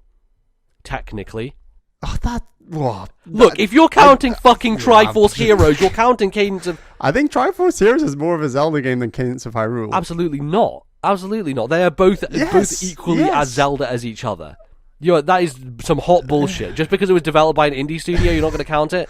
I think they've broken... They have not broken the cycle. They put out an original 2D Zelda last year. It was Cadence of Hyrule. So, there you go. If you're counting fucking Triforce Heroes, then you're counting... Triforce Heroes is more of a Zelda game than Cadence of Hyrule. We'll agree to disagree. But the stat is true. It is true that there has been an original Zelda at least every year since '98. Well, see, Bally, if we were actually going by my laws, you would win a point here because they did put out an original 2D Zelda, which was Cadence of Hyrule. I don't want your point. I want to be correct. You are correct, even if you don't want to be. Nintendo will reference Sony's absence at E3 at the start of their E3 presentation direct opening thing by announcing a duo of characters in Smash Brothers and say at least some of Sony's most famous characters could join us this year at E3, and that would be Spyro and Crash Bandicoot. Hey, I'm still not ruling out the possibility because, Spyro and Crash now on Switch, both of them, so it's possible. Yeah. We'll also tie in with Spyro Trilogy coming. Obviously, that did come, but no Spyro and Crash yet in Smash. But I agree. I think there's a good chance they'll make it. There's a good chance with the second round DLC rolling around for sure. They will make it. Cool. Great. So I think, what did I get? Can I have half a point? I'm giving you a full point for that Zelda one, even though you don't want it. I'm giving it to you. It exists. It happened. So there you go. And technically, I think Cadence of Hyrule was announced in it was an indie direct, not a full direct, but it was earlier in the year, which is pretty cool. Yes. Pretty cool. Because there was that first direct, which I think is when Link's Awakening Remake was announced, and then there was maybe a March, late spring, early summer direct, when I think Cadence of Hyrule probably came about. Yeah. Makes sense. Right. Shall we get into 2020 predictions? Let's do it. Who wants to kick it off? Do you want to go? You go first. Shall I go first? Okay. I will go first with my first prediction. At the top of the segment, I just have to say, this is not a prediction, but this is just the NBZ mantra of every year. A new 2D Metroid will be announced. It will happen. I don't know what it's going to be. I don't know who's working on it. Actually, probably it's going to be... Let's be frank, it's going to be Mercury Steam. It's going to be... Well, Mercury Steam, Samus Returns was... 2017, October time? September? Yes, it was, yeah. I think, it was September, because I remember playing it during the Loch Ness Marathon that year. And okay. The Loch Ness Marathon is always either at the end of September or start of October. Cool. Well, I think it's happening. And if it's a remake of Fusion, fine. If it's a sequel... If it is Metroid 5, then hell yes. But it's going to be either of the two. A remake of Fusion so close to a remake of Link's Awakening would be quite something. Well, I think that Nintendo have shown this Game Boy willingness recently, right? Obviously you had Metro Samus Returns, which is a Game Boy remake. You got Link's Awakening, which is a Game Boy remake. And you had Pokemon Let's Go, which is a Game Boy remake. They are actually fully leaning into... digging to that back catalogue at this point in time. Even something like Mario Land revivals could be cool, I've not put that in my predictions, but that could be a cool prediction of Mario Land 2 remastered, and you do a full-blown, imagine that clay art style that, the first ever Nintendo Power had Mario 2 on the cover, and it was this weird clay look to it that kind of is similar to Kirby Rainbow Curse in a way. We need that new Mario art style. It's so badly. At some point. So badly. I don't have faith. Do you think this game could take place? Because to my knowledge, Fusion is still the last in the timeline. Could it be the sequel? Right, that's what I was saying. Is this Fusion 2? Is this just a... Because Metroid Fusion, when you start playing that game, the opening credits, it says Metroid 4. It literally says that in the opening credits of Metroid Fusion. So Metroid 5, whatever it is, whatever it gets called, yeah, absolutely, that's possible. And And it seems like, Samus Returns, based on a game that was very flawed, and I think it's still my least favourite of the 2D Metroids overall. It's still a fucking fantastic game, and I really had a great time with it, and it reviewed really well. So I think Nintendo's working relationship with Mercury Steam is quite good, and it makes sense for them to just work on another one. I think the hard thing is like the transition from 3DS to Switch, and like I feel like that engine, if they want to make a better looking game, they're going to have to spruce things up, either go with a more distinct art style or something to that effect, to make things better. Cool. But that's not a prediction. That's just me. Every year I have to say that it's the law. Oh, so you still have 5 more. Oh yeah. Okay. The even like last year, 2018, when I made predictions, I was like, there'll be another 2D Metroid, even though we just got a new one announced, because it's what I have to do. Okay, prediction number 1, official prediction number 1. Nintendogs will finally make their glorious return, but they will have to change up the formula with one additional animal. We had cats on 3DS. But it's finally time to include everyone's favourite animal, Pikachu. Nintendogs plus Pikachu will be announced in the early direct for release in August 2020. To be frank with you, the Pikachu thing's more of a joke. I do think... But I mean, Hey You Pikachu is almost like Nintendogs before Nintendogs. Kind of. Historically, it's got clout, I think. It does have clout. And like, you have a history of like 3DS, Pokemon and Me, on X and Y, of like rubbing your Pokemon, just like Fire Emblem, you rub your anime waifus. You gotta rub your waifus. Pikachu, the ultimate waifu, and so there is this kind of, and even in Sword and Shield, you have the camp stuff where you throw toys and you play with them and stuff like that. There is an Nintendogs element to Pokemon, so like a Nintendogs Pokemon crossover of some sort is not necessarily outside the realm of possibility. Do you think there would be like some, instead of say the frisbee and the trick contest, or maybe you include the trick contest, but one of the tricks is like use thunder, or something like, yeah, right, like teach them to use a move on something, totally, because that would replicate more of the feel of the anime than anything else. Because in the games, you just press the button and they do it. Obviously, you have situations where they're too high level, like when I brought in my level 70 Alakazam into Pokemon Gold, and it wouldn't obey me at all and just, didn't do any moves, because you have to have the gym badge in order to let them obey you. But that could be a way to capture that feeling. And I think that you could have a limited set of Pokemon that you get. It would be a good smattering across the different generations. Obviously, people will be angry if they put something in there that's not in Sword and Shield, because they'll be like, well, you had the asset for this, why didn't you? It's like, fuck off, people. But I think that'd be a fun idea. There's definitely a lot more. And, like, quite frankly, let's look at Nintendo's rise through the Switch era. They have tried to lean back into some of their Wii glory days, right? Recently, they just put out Brain Training, and they didn't really... I saw Brain Training and Ring Fit Adventure advertised in like a duo advert. It's like, get fit, get smart, kind of like... Wow, okay. Was it on Twitter or YouTube? I can't remember. It was on something, and they were advertising them quite clearly together, and it did feel very much like the glory days of the Wii and the DS when they were going. Yeah, like a Touch things. Generations revival of sorts. That's interesting. That definitely makes sense, and it will lean back into that kind of target market that they had during those days.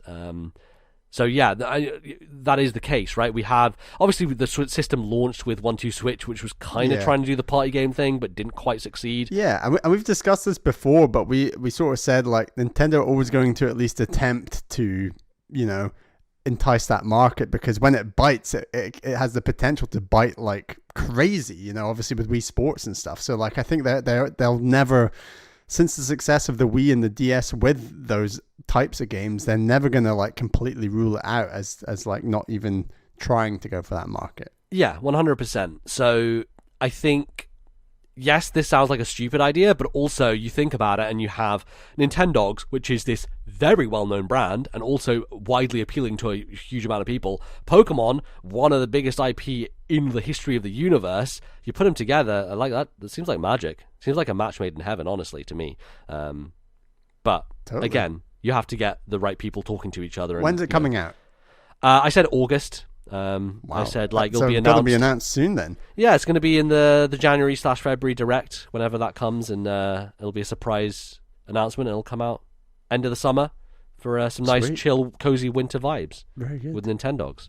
So that's my first prediction. What's the name of it? Nintendogs plus Pikachu. I mean, yeah, that's kind of a joke, but like, you know, I don't know. Totally what they would go for. Yeah, they would. Like, plus cats, plus Pikachu. Of course they're going to do that. If they wanted to make it more broad, then they'd have to come up with probably a fancier name, which had Pokemon and Nintendogs, and I'm sure the pun meisters at NOA could come up with something better than I could, so I'll leave it to them. Cool.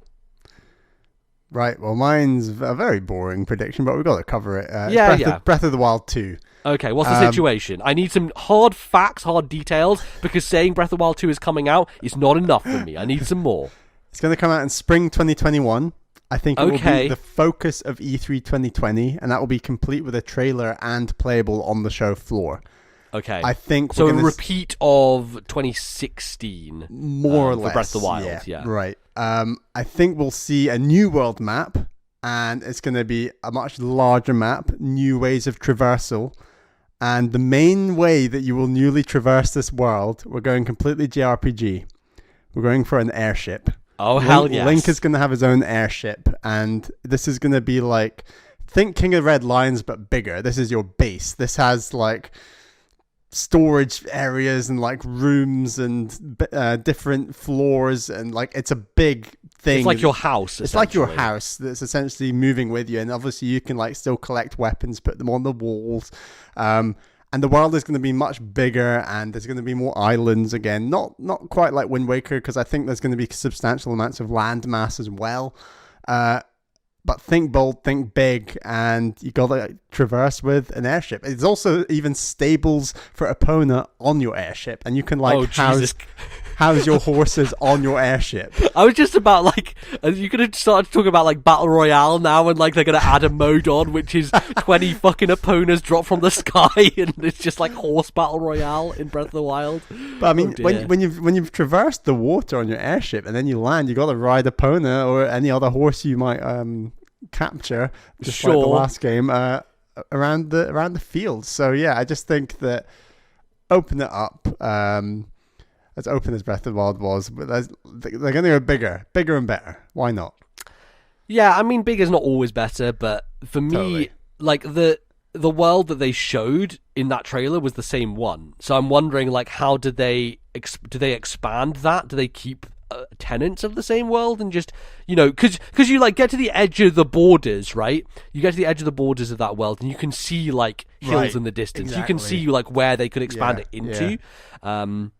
So sure, that's a possibility. The other question I'd have is like, either that castle is going up into the sky or that castle is going down into the underground. Which one is it doing, and does that factor into the landmass at all? Because like, if it's the underground, you have this entire potential cavern space that you can explore with dungeons and things. If it's into the sky, we could be doing the thing where we're going to space, man. Aliens, who knows? Yeah, I actually think, I appreciate a lot of that trailer was clearly underground and stuff, but I think underground can get boring very quickly, and I don't think there's as much interest in tunnels and underground caverns as there are in open space and the sky. And I think for that reason, I'd actually argue it's probably going to be more based in the sky, hence the airship and other things like this. Like, I think that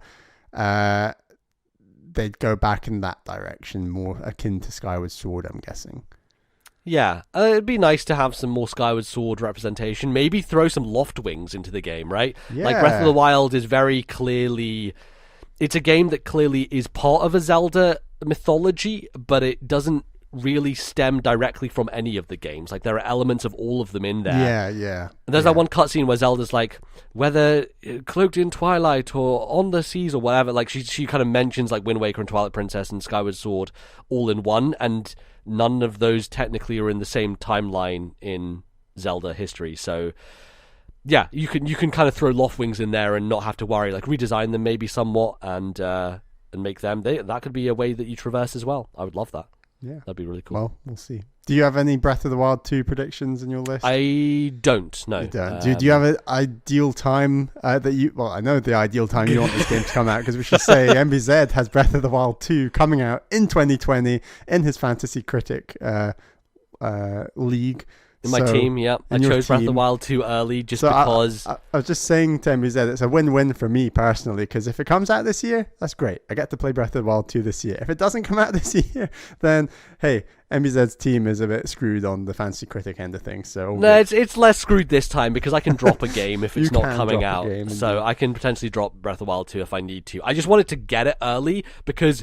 If that game got announced for 2020 and people were scrambling for it, I was not about to be a part of that. I just wanted to take it before anyone else could. So I wanted to guarantee. There will certainly be no scramble, and that. Look, you've got fucking Last of Us Part 2. I needed a big gun to fight you off. You know, it just has to happen. So yeah, I'm excited for Breath of the Wild 2. Whatever the hell it is, it seems to be. Like, we don't get a lot from that trailer, sure, but we do get a tone. We do get a much darker tone. We get the idea that potentially more story-focused, potentially more Zelda-focused. It's very interesting. And, like, also, it's, from Nintendo's perspective, how do you follow up one of your biggest successes in years, right? Like, it's such a daunting task to have put out a game that is just world-ending in terms of its impact and its love from the fans, that it's a real trick to do another one of those. So I think the more it goes in its own direction and does something different, the better, because it will kind of help it be compared less to its predecessor. In like totally. Negative ways. So yeah, I'm excited for that for sure. MBZ, what is your first prediction? My second, I already did. Second prediction. I've already done technically 2 predictions because I did my Metroid. It feels like 4 at this stage. My second prediction. Square Enix, having seen the love for Dragon Quest XI on Switch, as well as the sales for the mobile ports of 1 through 3, which they put on the eShop, will continue this trend by re-releasing Dragon Quest 4 through 6 on Switch. They will also be based on the mobile versions of those games and not the DS ones.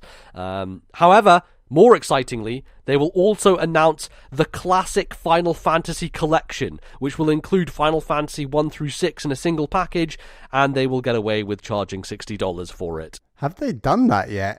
Anywhere? No, I don't believe so. They have so over the years they've re-released Final Fantasy games tons. On the GBA they did Dawn of Souls, which was Final Fantasy 1 and 2 remade for the GBA. They put out Final Fantasy 3 on DS. There was the only English version of Final Fantasy 3 that exists is like a 3D remake on DS. Final Fantasy 4 has been remade a couple of times. There's a Vita PSP version of it, as well as a GBA. Final Fantasy 5 got a GBA version, and Final Fantasy 6 also got a GBA version. So mainly the GBA era is where a lot of those games got remade, but they've never been put out under one banner. And I think the difficulty with this happening is that they're all such weird different versions. Like, there isn't a kind of 16-bit-esque version of 3 that is translated in English. There's only the DS 3D version of 3. So there's lots of weirdness that you'd have to overcome. If they were to remake them all and like do a full blush thing where they just kind of made modern pixel art additions, that could be a thing. I don't actually know if they've done any of these on mobile as well, because they might have done with Final Fantasy 1 or 2 or something to put them out on mobile. But I would think that at this point we have pretty much 7 through almost 15 on Switch, because you've got the stupid chibi version of 15 available on Switch, even if you don't have the full one. 13 is one of the few that's not on Switch yet, but you've got 7, 8, 9, 10, 10-2, and 12. So you pretty much have the back half of the Final Fantasy lineage on Switch. You got to put the front half at some point, right? So you can continue your quest to beat them all. Yes, absolutely. This entire prediction is based on my quest to catch them all. Dragon Quest and Final Fantasy, put them all in my mouth, I'll eat them all. And we've got the 7 remake coming. We do, which will not be on Switch, unfortunately. But yeah, Square Enix, they like re-releasing things. I think this is one of my more safe predictions. I think for certain the Dragon Quest 4 through 6 thing is definitely happening. But I put a spicier take in there with the classic Final Fantasy collection, which I hope will happen.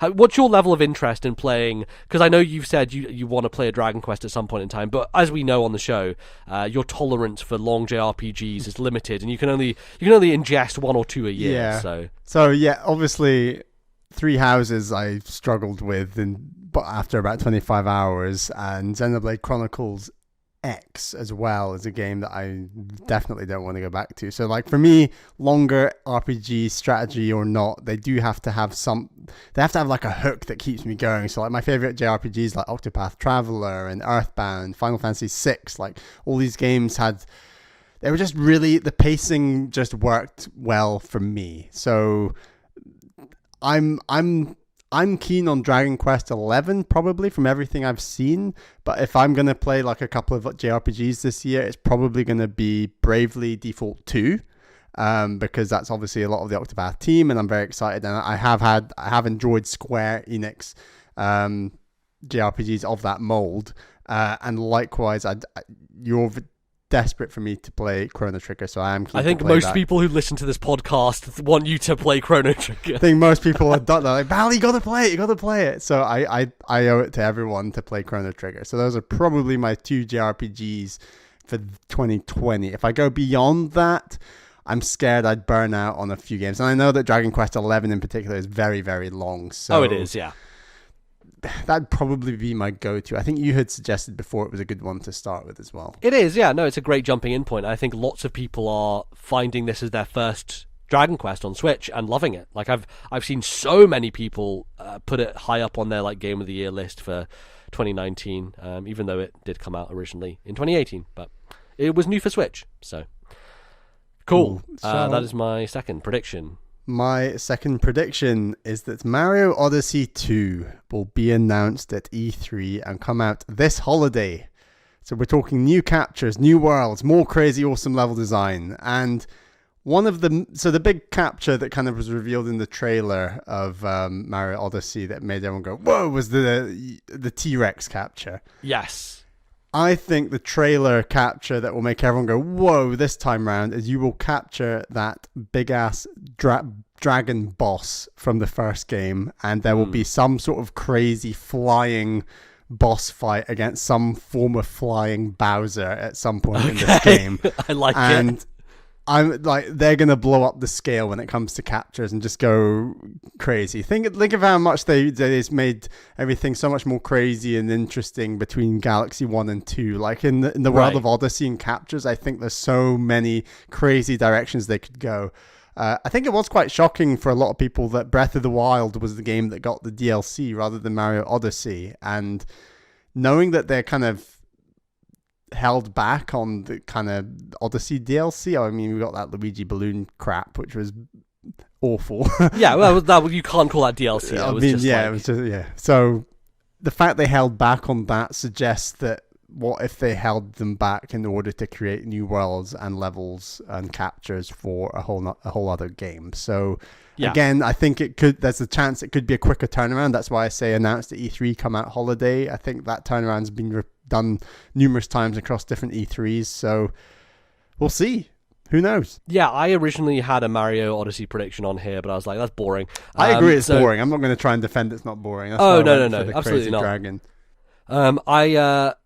So for me, one of my ideas I had was, what if they start blowing up Mario and kind of start branching him into other Nintendo IP? So what if like one of the kingdoms is Inkopolis Kingdom and you go to Splatoon Land, or you go to the Hylian Kingdom and you start wandering around Zelda Land? I think that is maybe a bridge too far for Mario and the identity of just because you know that team, EPD Tokyo, they are undoubtedly the most creative talents in the industry for me personally. Like, the wild shit they come up with is just ridiculous. Like, they are filled with bonkers ideas that are bright and colorful and amazing.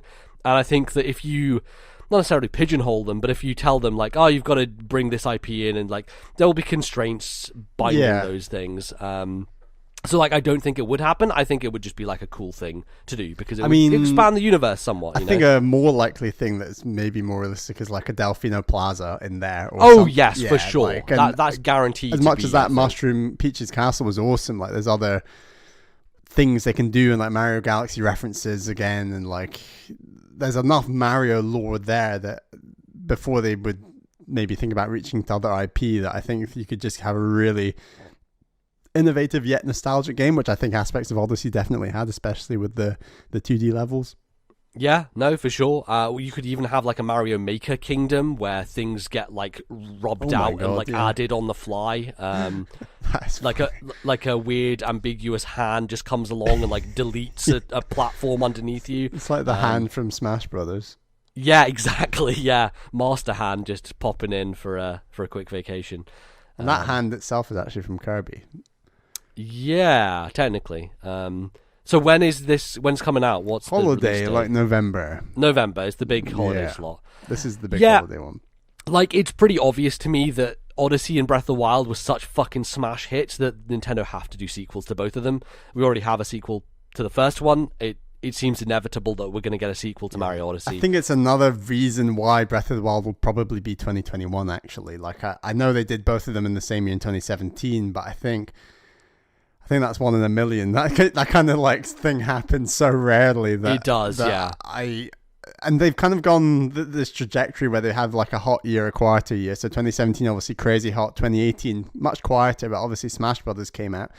2019 was actually fairly hot in terms of the number of games because we had Astral Chain, Mario Maker 2. 2019 was definitely much more like, if you're a fan of niche IP, then you're going to be happy. I think 2019 will be quieter. Obviously, it won't be if a game like Mario Odyssey 2 or Breath of the Wild 2 makes out this year. But 2020, you mean? 2020, I should say, yeah.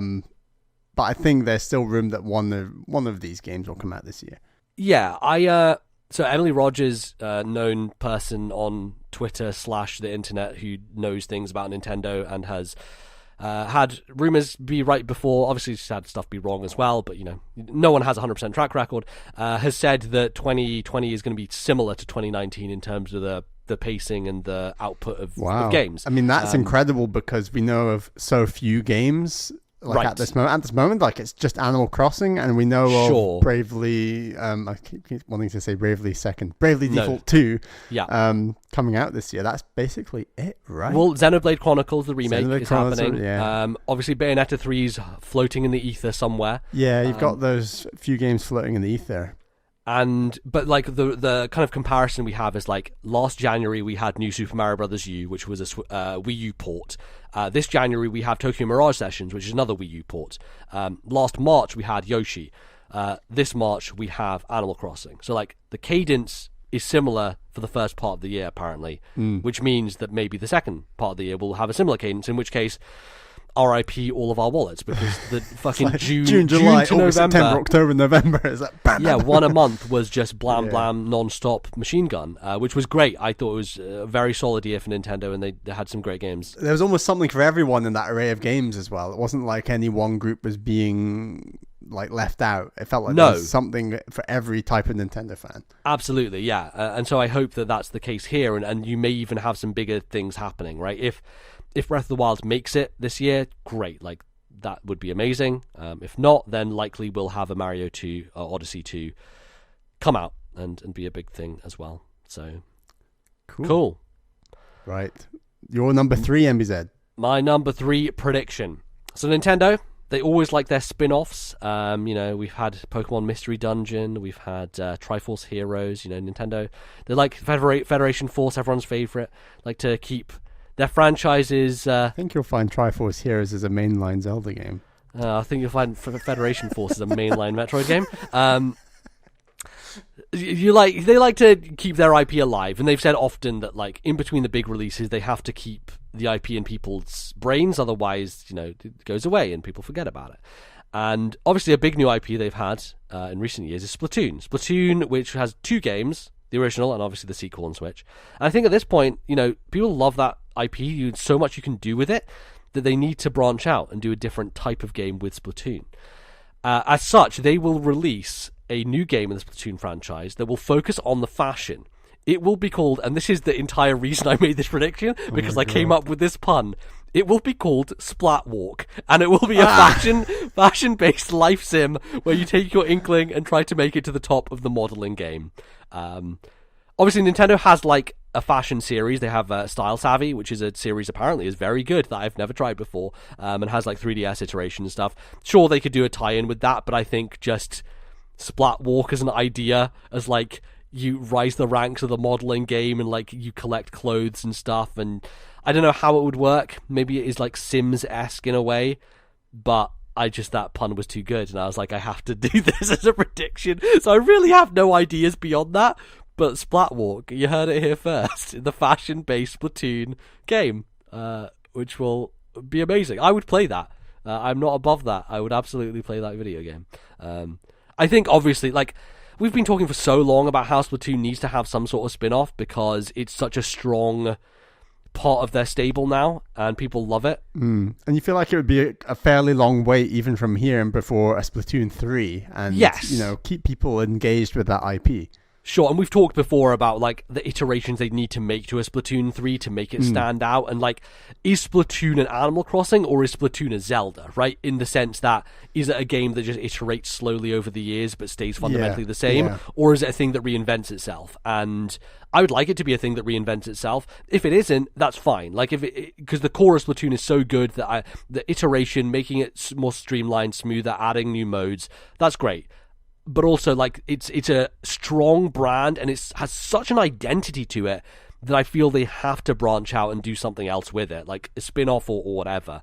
And fashion is such at the core of the identity of that game that I think this just makes so much sense to me. I thought you were going to say, like, your whole Nintendogs and Pikachu, they could roll it in and add an Inkling into that, like... No, you can't. That's a person.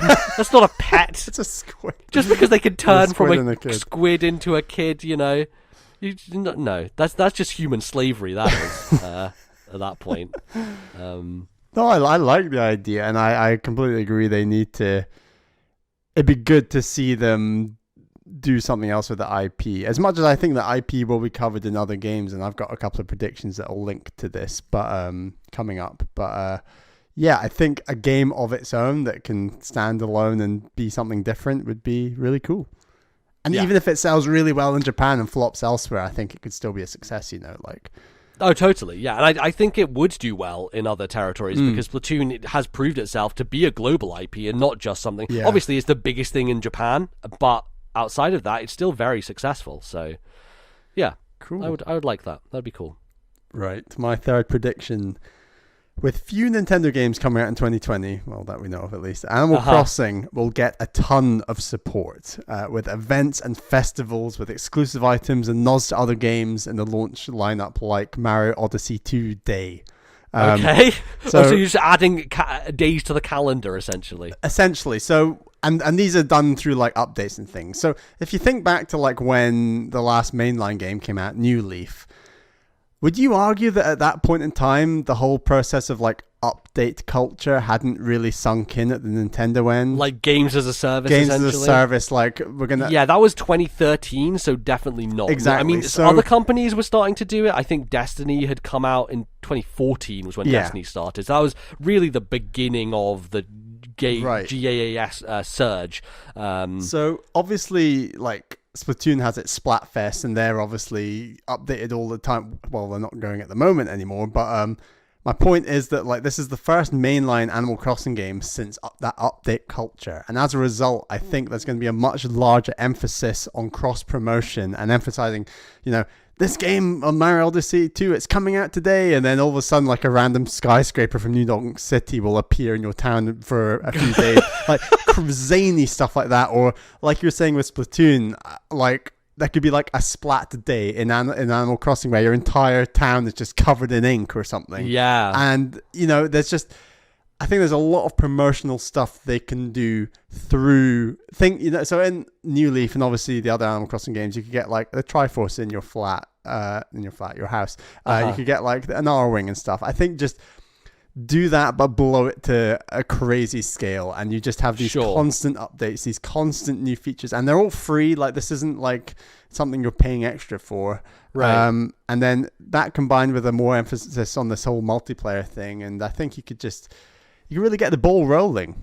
Yeah, I mean, you can have fun things like, they do things like the Mario nose and moustache that you can get. Right. What if on Mario Odyssey days, all your villagers were walking around with the nose and moustache on them or something? And then people will go, why are they wearing that? And then you speak to like the mayor or something like, well, it's Mario Odyssey 2 Day. Don't you know it comes out on November, blah, blah, blah. And then people are like, fourth wall breaking. Yeah. Oh, Mario Odyssey 2, let me look that up online. Oh, it looks really good. I'm going to buy that, Like, saying it comes out on November, blah, blah, blah, it feels very scummy to me. I don't like that. I don't like that idea. It's maybe one step too far. It is maybe a step too far.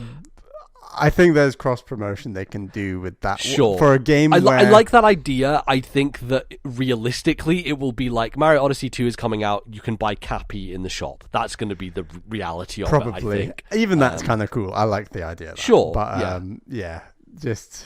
I think it'll be fun, and I do think that game will get a lot of support. I think that for sure, this is a huge tentpole for them. They completely missed the Wii U for many right reasons, and it's been a long wait since New Leaf, and I think they're really gonna go for this game. I am still a bit skeptical about that game, and I know that Jeff Gerstmann at Giant Bomb has said he's a bit concerned about that game, and I share. Yeah, some of the crafting stuff seems a little bit. I share a lot of his concerns, and I do hope it isn't so iterative that it can be a bit dull. I hope there will be enough hooks in there that we maybe don't even know about yet that could be included in the support I'm talking about that make the game worth coming back to for the rest of the year. Yeah.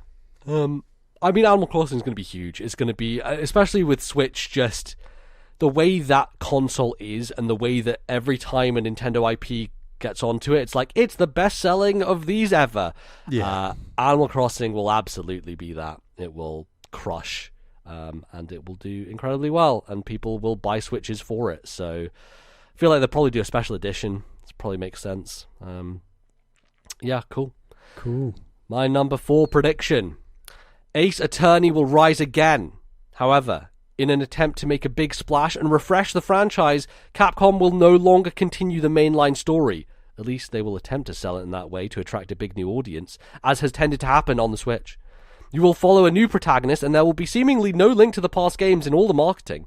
But in the actual game, there will be a big reveal in the first case when an old man in a wheelchair comes on stage and is revealed to be a 70-year-old Phoenix Wright. The fans go wild.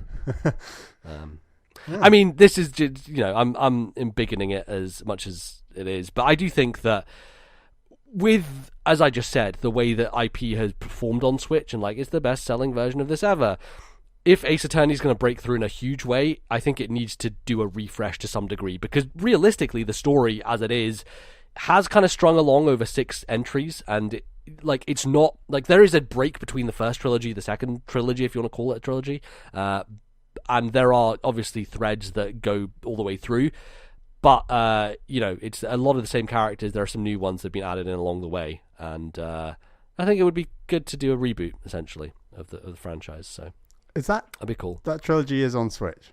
It is, yes. Okay. Yeah. Need to get to that as well. Yeah. Right. Sorry, I don't have many comments to say about it because I don't know anything about absolutely. it. No, that's absolutely fine. Let's move on to your 4th prediction. My 4th prediction is a trailer at E3 2020 to be announced for release in summer 2021. And it is the Smash Brothers Mario Kart, the Smash Brothers Smashification of Mario Kart. Trying to get that out. This is your 2D Metroid prediction, Bally. I don't know how many times you predicted it, but I think this must be the 3rd time. But here's the trailer. The trailer starts on a Mushroom Kingdom Peach Castle style track. Mario's driving along, and then he just goes through a portal, and all of a sudden he's on Zeebs.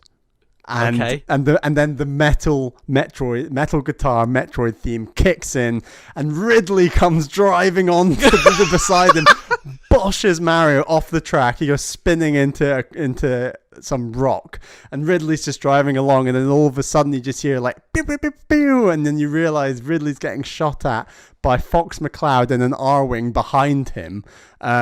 And it reveals that the game is not only the Smashification, here we are between Metroid, Star Fox, etc. On top of that, it's between it's go-karts as well as flying vehicles, and so you have R-Wings and other flying vehicles in this game. And this is the rumored Star Fox GP is this game as well. It's all rolled into one. Oh, so they rolled in what Retro are doing into a new Mario Kart as well. Exactly. And you got all the characters. You got lands across Pikmin, Metroid, Star Fox, Wave Race. it's all in there, and it's going to come summer 2021, which I think is a big enough gap since Mario Kart 8 Deluxe. Oh, for sure. That's like 4 years at that point. Because it's one of their biggest brands, and they got to get more Mario Kart out. And I think that it's a fantastic way of mixing up the formula, as we've said before, since they included, the Animal Crossing stuff and the Zelda stuff and F-Zero stuff in the last game. Yeah, I mean, it's inevitable at some point. I just Mario Kart just sells. It continues to be on MPD. It's like GTA 5, like it is Nintendo's GTA 5. It just will never leave the top 10. It's always there. And do they need to? That's the question. It's like, do they? Because think about this. The Mario Kart team made ARMS, right? That was the game they worked on for Switch. So clearly they've been working on a game since then. ARMS came out at the launch of Switch. It's been almost 3 years now. Coming up to March, it will be 3 years. I think ARMS came out in April. So that will be a 3-year dev cycle. What will the Mario Kart team have worked on since they worked on ARMS? And was ARMS a big enough success for them to take that IP further? Or are they going in a different direction? Do they work on a brand new IP of their own making? I can't see a sequel to ARMS. I don't know how well it did, but my impression was it didn't do great. But no, I don't think it did do great, but I think it certainly did better than a lot of other Nintendo IP in the recent years, right? Like it definitely wasn't a Codename Steam, but it wasn't a Splatoon either. It's kind of in this middle ground because it did sell over 1 million, but to some degree, like that 1 million is not indicative of the popularity, just because it was one of the few games that came out around launch, and launch games will always do better because there's a dearth of anything else, right? So yes, there is enough time for them to have made a full Mario Kart sequel. The question is it worth their time doing that, or are we in a situation where, like, when a Switch successor comes out, you do a deluxe version of this Mario Kart that they're working on now, right? Like, it could be just ever going thing where, like, Mario Kart just keeps getting iterated on. The one that they're working on now, you mean 8, or the one I've just hypothesized? Or the one you've just hypothesized, right? Okay, I can see that happening. And again, who knows how long the Switch life cycle is going to be, like, right. Before we There's see rumors thrown around about iteration. Switch Pro coming out this year, potentially, supporting 4K and things like that. So, I don't know. Cool. My final crazy prediction. The out there one. Number 5. The Labo bike will be announced. Alongside Ring Fit Adventure, you will use both in conjunction in a new Ring Fit DLC called the Ring of Fire, where you'll have to pedal around courses while using the ring as well for the truest full body workout. Yep. Ring of Fire. Yep. The Labo bike, of course, you'll have to build yourself. Oh my god, bike made of cardboard. And yeah, you have to put like metal like things, and they'll include all this stuff in the box. Obviously, it'll be like the biggest parts to stop it. Yeah, exactly. But it'll just be weight. like the biggest DIY project ever. It'll be the Labo exercise bike, and you can use it in conjunction with Ring Fit because those go together very nicely. Have you heard about like Peloton? Peloton. No. It's like a cycling brand. So you buy like a bike that goes in your house, and then you're like connected to the internet, and some motivational guide person be like, you're almost there, you're now beating this other person on the other side of the country, sort of thing. And it's like this, it's the gamification of cycling essentially, in a way. I just think it's such an area that's growing that I wouldn't be surprised if Nintendo actually did do something at some point, even if it's not made of cardboard and metal. But sure, if they had a better VR headset as well that you could put on without having to hold it to your face, you could combine that as well for like the truest immersion of like riding your Labo bike, having the VR helmet on, and also holding a Ring Fit to fully immerse yourself into the experience. I think that might have been one of the most surprising things of 2019 is the fact that Nintendo went into VR. Went into is maybe a strong definition, like dabbled in VR. Like they tipped their toes in the water. Tipped their toes in the water. Like, I think that was just so shocking. Like, for Nintendo of all companies to go for it. So I think but that's the only way they were going to do it at this point in time, was more of a, not throwaway, but like more experimental. Like, it's something that doesn't have high risk associated with it. It's already part of an existing brand, and they can throw ideas in there that are more tech demos than actual video games, right? So it made sense to me. It was just like, it was still surprising they did it, I guess. Yeah. And like Ring Fit Adventure was very shocking as well. Like, that thing is crazy and incredible. For sure. And awesome that it made Giant Bomb's top 10 games of the year. Yeah, no, that's very cool. Very cool. Right. Your number 5, Bally, the last one. I think the craziest thing that's going to happen is that following the success of Wargroove, Nintendo and Intelligent Systems are actually going to shock the world with an Advance Wars announcement for late 2020. Okay. It's not going to happen, but I like the boldness. They're like, Wargroove did so well. Everyone loves it so much. We're going to get back in the game.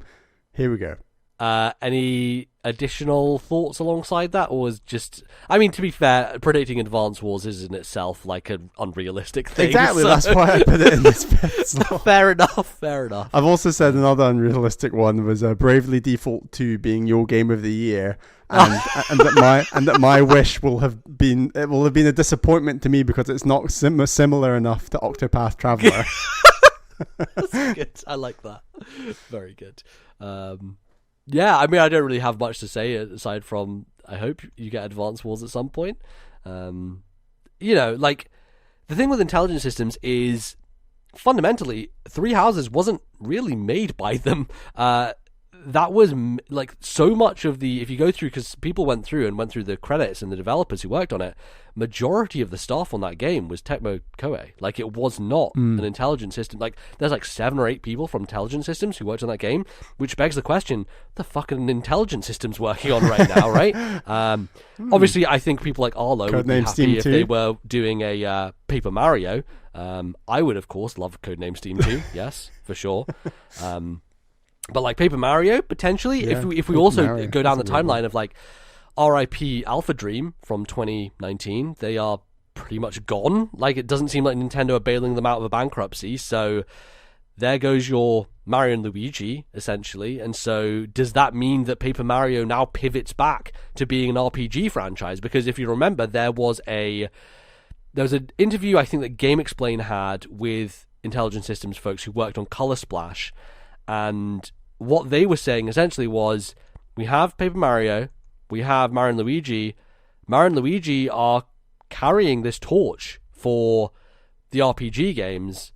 Paper Mario doesn't need to do that anymore, because Paper Mario is now a franchise that focuses far more on like adventure game stuff as opposed to RPG things. So we're now in this weird place where the RPG developers for Mario and Luigi don't exist anymore. Does it make sense for Paper Mario to go back to its roots and be an RPG franchise again? And I think weird situation. Probably. So I think that's it. I had one more, which was like, I was coming up with this prediction, and then the Splat Walk thing hit my brain. I'm like, no, that's way better. But like, it was the idea of like Nintendo reached out to Brace Yourself Games to do Cadence of Hyrule. And I was thinking, like, what other independent developers are out there that are making games that are not like what Nintendo makes, right? Because fundamentally, I think the reason they went with Brace Yourself and with Crypt of the Necrodancer is like, it's a really weird game that's not really like anything else. Whereas, you know, you could say, oh, Team Cherry make Metroid, but like, Nintendo makes their own Metroid games, right? Or at least they sometimes do. So I was thinking, what if they approached Ghost Town Games and made an Overcooked style thing, but with the Splatoon IP? Like, call it Squid Kitchen, and do stuff with Splatoon and something very meta about squids cooking squids, right? Exactly, like cannibalism to some extent. But I just thought, like, Overcooked is a weird idea that is unlike anything Nintendo do, and it's also a franchise that has done particularly well on Switch. And it's also a very Nintendo idea in many aspects. Like, it is that zany kind of family friendly. It's on the couch co-op. Yeah. It's really what Nintendo's philosophy is built around in many senses. So cool. So that was, because I was thinking of like, I need a Splatoon spin-off, and it's like, oh, this could work. And I was like, oh, wait a second, Splat Walk, I need that. That's much better. even though the Overcooked one is probably more realistic. I was going to say, there have been a lot of predictions previously about like big third-party ports to Switch. I think 2020 might be the year that we get GTA 5. Could be. That was on my mind as well. It was it's the last big third-party game that should come to the system, and I think it probably will, and probably will come too late. And everyone will be like, "Why are you putting this now, Rockstar?" And Rockstar like, "I don't care. We have $70 bajillion. Fuck you." So yeah. I think that our predictions, probably a lot of them on my side, are just like wishful thinking and in some senses jokes, but also like there's a realism to them. I feel like you're gonna take most of the points because you just stayed more on the straight and narrow.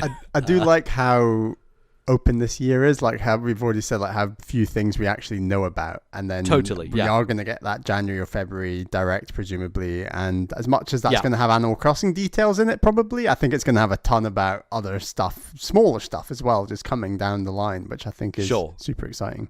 It really speaks to the position Nintendo are in now, right? Because you compare the situation from the Wii U to the Switch. Oh my god. In terms of like, Nintendo had to have an emergency direct that basically announced every Wii U game that was ever going to come out. And so we knew about Xenoblade X, Tokyo Mirage Sessions, all these games for years and years before they even happened. And now Nintendo are in a very comfortable position where they're like, we don't need to show our hand. Like, even at the Game Awards, they're like, nah, you can have the Square Enix game. We're not going to give you a game from us.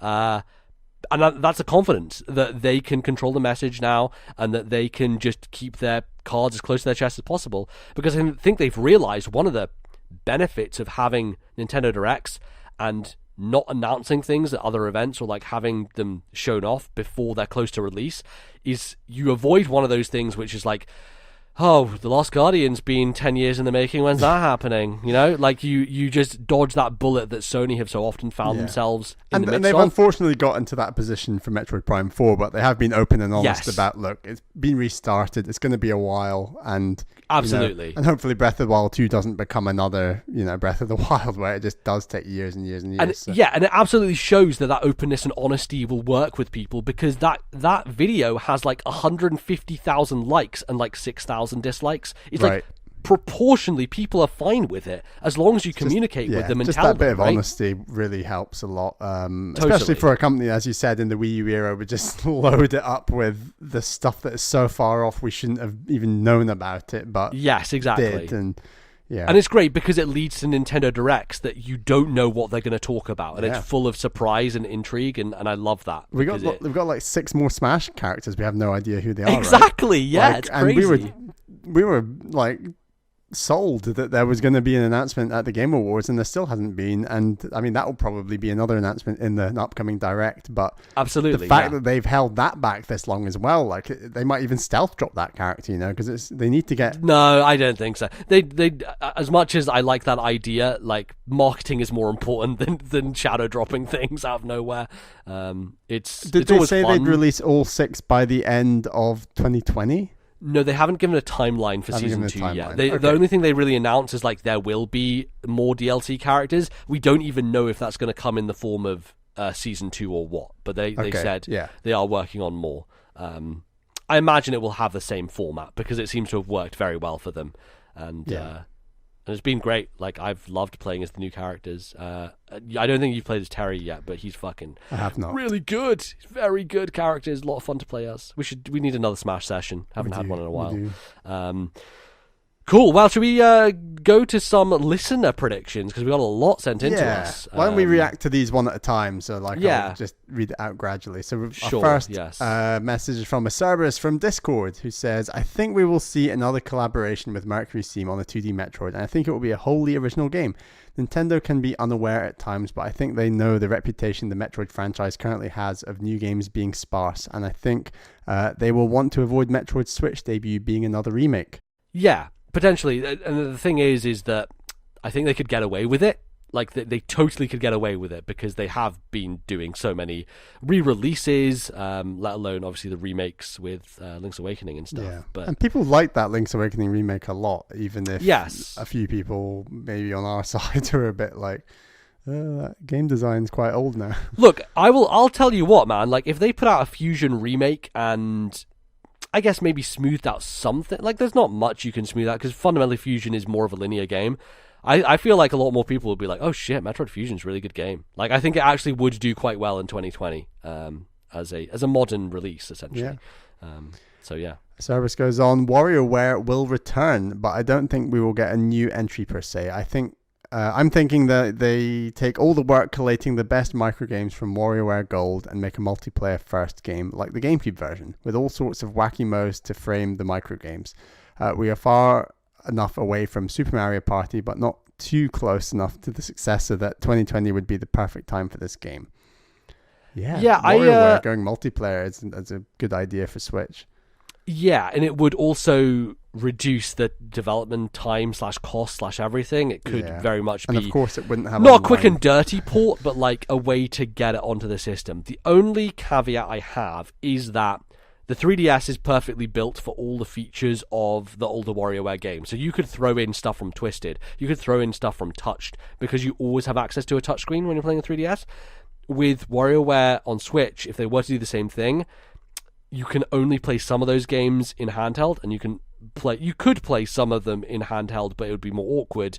It would, like motion control stuff, right? If you were to throw in stuff from the Wii game, then you'd be like, oh, well, in order to play the micro games from WarioWare on the Wii, Smooth Moves, you'd have to have it in docked mode and then have your Joy-Cons away from the system, versus like the touch, like you couldn't do the big mix-up, which I think is quite good of Gold, where you throw all different games from different entries into one, like when you do a run through and you get a bunch of different mini games at once type of deal. It could be a bit awkward is all I'm saying. It's like it potentially, you find that scenario where it's like, well, motion control but also touchscreen but also tilt, it's weird. Because WarioWare has always been a franchise that's been built around the unique capabilities of the hardware. And we never got like a 3D WarioWare where you could use the 3D or the 3DS. So Gold was more of just like, here's a best of. I think there was some new stuff in Gold, was my understanding. There are a few new mini games, but not a large amount. Right. Another Rabbids Tactics game from David Soliani's team seems very likely to me. The original had about 2 months between reveal and release, and I could see a similar situation this year. Mark your calendars, Hyrule Kingdom Battle is coming in September. Absolutely, this is happening. I don't know if it will be a different IP or if it will just be Mario plus Rabbids 2, because the Mario plus Rabbids IP is now a known name.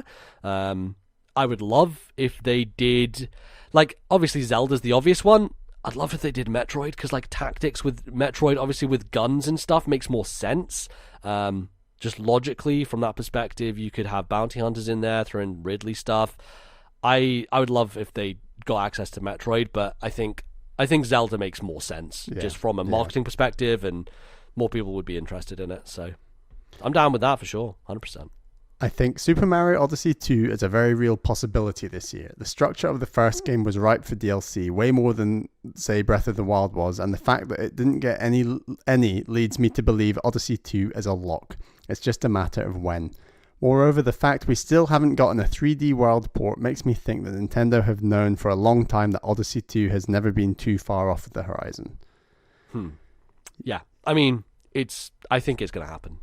I think at least it gets announced. And I think you said that it was going to be an E3 reveal. I actually would say that it will follow more of the model of the first game, where it gets like not a less interesting trailer, but like it'll get a trailer. Like, remember the first trailer for Odyssey at the Switch reveal event, which showed Cappy but didn't show the capture stuff. So I feel like we could get more tame trailer for an early Nintendo Direct, followed by a bigger blowout trailer. I think it's a slightly harder concept to breadcrumb when you already know about the capture mechanic, unless they do like another mechanic that's as fundamental as the capture, which I'm not entirely certain they would do, honestly. But yeah, because we imagine Odyssey 2 as more of an iteration than an innovation. That's not to say there could be a new mechanic. They could like still scale up the trailer like they did with 3D World again. That's another example where the first trailer was like quite bog standard and not the most inspiring. And then the second trailer, it was really like it contributed to that E3 being really bad. Honestly, it was that poor trailer for that game. That's where Mario's going after Mario Galaxy. Jeez, like, and then that's follow-up trailer was actually pretty good, and I actually really enjoyed the game overall. But Odyssey 2, I think it could be anything. Cerberus goes on, but I'm going to take it even further. I think Odyssey 2 will coincide with Odyssey style being added to Mario Maker. We still need to fill the extra styles block, and Odyssey is the natural choice. I'm sorry people holding out for Mario 2, but it is just not happening. Adding Cappy to Mario Maker and allowing him to capture enemies is a natural extension of different playable characters they have started with Link. This is a great. I like great that call. idea. Yeah, the capture mechanic in like 2D Mario is really a cool idea. And also like Cappy as a platforming traversal mechanic in 3D is great, but like you can do that in 2D as well, and I think it would work just as excellently. Just bouncing on the hat and like doing the double jumps and the dives, you could make some real gauntlets out of those mechanics for sure. Now for a wild card. I think a second game will be added to the online service along with Tetris 99. In the same way Tetris 99 was the battle royale nobody expected, I think we will see a Nintendo Auto Chess game.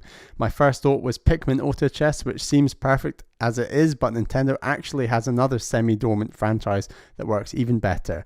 The Mario vs. Donkey Kong series is already about autonomous versions of the Mario characters and would be a perfect fit for an auto chess game. Sorry for spoiling Nintendo's 2020 plans for you all.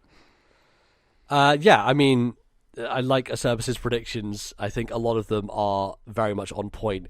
This one, I will say, is not, simply because... people are always like, well, Nintendo made Dota, but like, think about how fucking complicated Dota is, right? Like, Nintendo are not about games that are weird and complicated in the ways that a lot of these Blizzard games like Warcraft and like real-time like grand strategy games are. And obviously they've done similar things like that before in terms of Pikmin. Like Pikmin is a very simplified version of an RTS. Like they've really... Pikmin's more of a Metroid game than an RTS, like frankly, in my opinion. And I like the idea of auto chess, but like that genre is not a thing that Nintendo would care about. I barely think anyone at Nintendo even knows what that is. So Battle Royale is different, I think, because Battle Royale fundamentally is a pretty simplistic idea, and that's why Tetris 99 worked. This one, I like the idea. I don't think it's happening. But hey, MBZ, that's why we throw things out there. Do you want to pick up the next one from Tim? Yeah, so Tim says, I'm very bad at predictions because I usually end up saying the things I personally hope will happen. I'll try to be a little bit more realistic. That's the joy of predictions, Tim. That is absolutely the joy of predictions. First, some negative predictions. We didn't get into any of these in ours, but there will still be nothing said about Pikmin 4, and fans will get even more worried that Pikmin has joined the ranks of dead franchise. To be fair, like, there was, a 8-10 year gap between 2 and 3. Like, it was a pretty long gap between 2 and 3. Yeah.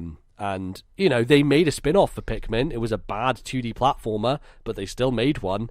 And it was made by RZest/Rtoon, a studio who I still don't know why Nintendo work with them. All they make is bad platformers. Anyway, we will get the smallest possible update on Metroid Prime 4, but it will still be years off. What do you think about that? Because I know that, development takes a long time. It will have been, by E3, it will have been about a year and a half since it got rebooted. Is that anywhere near close to showing something of the game? I think had this been the Wii U era, like we were saying before, we 100% would see something about Metroid Prime 4 this year. Yes. I just think Nintendo have too many cannonballs in their cannon ready to go that they won't bother showing it. You know what I mean? Like, we know they're Retro are working on it, but totally. There's just too much to talk about, and there's loads of new stuff that I think is just going to come out way before Metroid Prime 4 that I don't think I think Metroid Prime 4, the next time we'll see it will be at an E3, and then it will come out the following spring or that holiday season. Okay. I don't actually think it's going to be teased that much. It's going to be, this is what it is. This is a trailer. This is some gameplay, and it's coming out in a few months or like starting next year. I think. Yeah. The next time we'll hear about Metroid Prime 4 will be when it's almost done, essentially. Right. Exactly. Cool. There will be some new info on Breath of the Wild 2 at E3, but the game will not come out this year. Definitely a possibility, and you kind of mentioned that in your prediction as well. If it's just some info, and nothing more than that, then I'd be more inclined to say it'd be holiday 2021 rather than sort of spring or summer. Like, I think you do need to see a bit more than just some info if it is going to be first half of 2021. Nintendo will add a couple more random Super Nintendo games people don't care about to the online service and not much else. This is a sadly realistic prediction. That's the most realistic prediction we've said out of everything today. Yeah, pretty real. Okay, let's move to some positive predictions then. The next game in the Fire Emblem, Splatoon, and SteamWorld series will be announced. That's a good shout, SteamWorld. They're pretty quick, Image and Form, at turning games around. I know, obviously, Quest only came out, April last year or something? But they iterate pretty fast. I wouldn't be surprised if, by the end of this year, maybe, let's say, a November Direct or something, an Indie Direct, they would be like, and one more thing, SteamWorld Burst, a first-person shooter SteamWorld game. Who knows? No, that does actually sound right up like a steampunk, first-person shooter. Yeah. The only thing that doesn't really work is they only make 2D games, really, so I doubt that would be a thing. Yeah. But maybe they're going to stretch their limbs a little.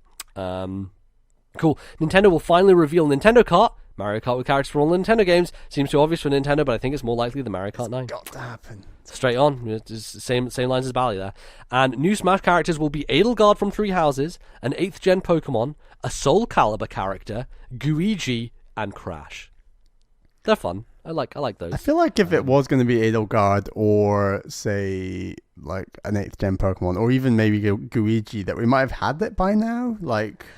Well, it depends, right? Because there's a clear and obvious theme to the current amount of Smash DLC, like the 5 characters.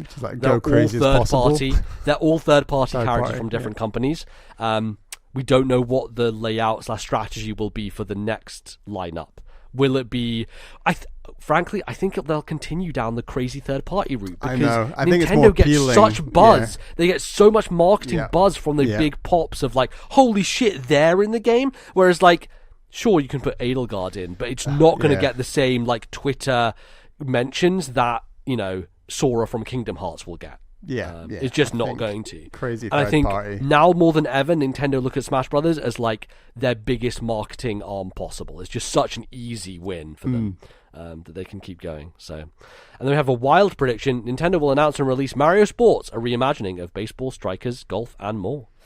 They have done mix there was a sports 3DS collection. Games. Yes, the 3DS sports mix or something that had basketball in it and some other stuff. There was also 3-on-3 hoops on DS, but that was just basketball. I think we are due a Mario Sports game. It's been a while since tennis. Where's Mario Rugby at? That's all I want to know.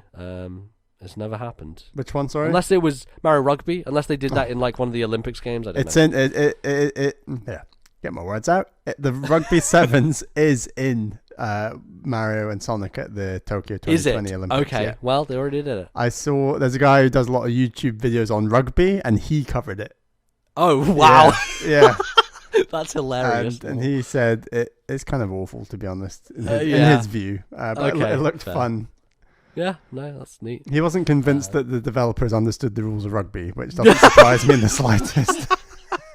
I don't know. I thought Japan rugby was pretty popular there, so I don't know. Oh yeah, it is. Don't get me wrong, but that's not to say everyone over there is into it. Who's making the game making what the game rugby was? That makes sense. I think I would argue it's the third biggest sport, mainstream sport after. Sure, baseball's pretty big over there as well, soccer, isn't it? But after those two, I believe it would be rugby, but. Their sort of own sport, it's I guess sumo is fairly big, but I was going to say, have you heard of Ikiden? No. So Ikiden is it's like marathon running, but a relay. So each leg is running miles and miles. I don't know how far each leg runs, but say it's 10 miles, and then there's 4 of them, and they pass a baton, and it's companies will sponsor Ikiden teams and stuff. It's a really big deal. So yeah, anyway, Japanese sport for you. Nice. Bally, you want to take the next one from Flapjackal? Flapjackal from Discord says, I'm at work, but I still wanted to say my predictions. As bullet pointed, they will be. Breath of the Wild will be given a launch date this year for early 2021. We've already talked about that. Metroid Prime 4 will be their big November game of 2020. That's so bold. Wrong, it's not even funny. That's bold. I love the wishful thinking, but no. That's that's. I used to be as bold as that with Metroid and Metroid Prime, but I've long moved on from being that bold. Yeah. Guigi will be an Echo announced with Season 2 Smash Pass. That would be. See, the two people mentioning Guigi now, and I like the idea. It would be very disappointing as a new character. I think if it takes up a slot, you know. Yeah. Just in an update, say Echo Fighter Guigi I don't even think you need to echo it. I think you could just do a skin, honestly, for Luigi. You could do a skin, but either a skin or an echo, and it's just like an added thing to an already big announcement like a Sora or something. Like, it doesn't have to be its own. Right, it doesn't count as like one of the characters you're paying for. It's like a free update or whatever. Exactly. It's Luigi but translucent. That's not a character. Sure. Come on. Does that mean that if you use Flood on Guigi, he just melts and dies instantly? See, maybe if they added like a lot of his characteristics and like his animations were a lot less Luigi-like and more like he wobbled or something, you know? Right. Yeah. Travis Touchdown will be announced for Smash same day as No More Heroes comes out. Yeah, we haven't talked about No More Heroes at all, but that is another Nintendo Switch exclusive that is coming in 2020, apparently. That trailer at the Game Awards was fucking crazy. Like, the animated stuff, it was like this animated alien who came from space, and then he was like friends with the boy, and then he went back into space, and he comes back as like a grown-up, and he's like... And then they announced the game as... goddamn superhero. It's like that was a fake announcement of a fake video game, goddamn superhero, and then Travis Touchdown just like breaks through the barrier of the announcement screen and is like, I'm gonna be a superhero, and it's like No More Heroes 3. I love how ridiculous Suda51 is with that series. It's great. I'm excited to play that game. I've played both of the previous ones on Wii, and it's a series that I am all about the nonsense with, so I'm interested. I hope it is good, because Travis Strikes Again, by all accounts, was pretty bad as a game, so I hope they come out swinging with the actual mainline one. We'll see. We will get a Nintendo 64 Mini this year with maybe 12 games on it, 5 being actual popular titles like Donkey Kong 64 and Ocarina of Time. Well, don't call Donkey Kong 64 popular, please. Never. If they put Donkey Kong 64 on a Nintendo 64 Mini, I would buy that thing and just burn it, because I can't like abide by that existing. As we kind of mentioned before, I just don't think they're going down the Mini route anymore. They might bring it back later down the line, but in their current... I think Game Boy is more likely than N64. I don't know. I feel like N64, there's lots of issues. And they had that patent, right? Remember there was... there were blueprints, whatever it was, like a patent filing for an N64 Mini. So it is still in the cards, but like the controllers, it's so unwieldy, and like you'd have to have multiple of them. It would be a bit difficult. Like, you could put things like Mario Party on there, be good. Mario Party 2. Yeah, that would be good. But yeah, it's a tough proposition. The Switch Heavy will be announced at E3, released in September. A more powerful Switch that can still dock.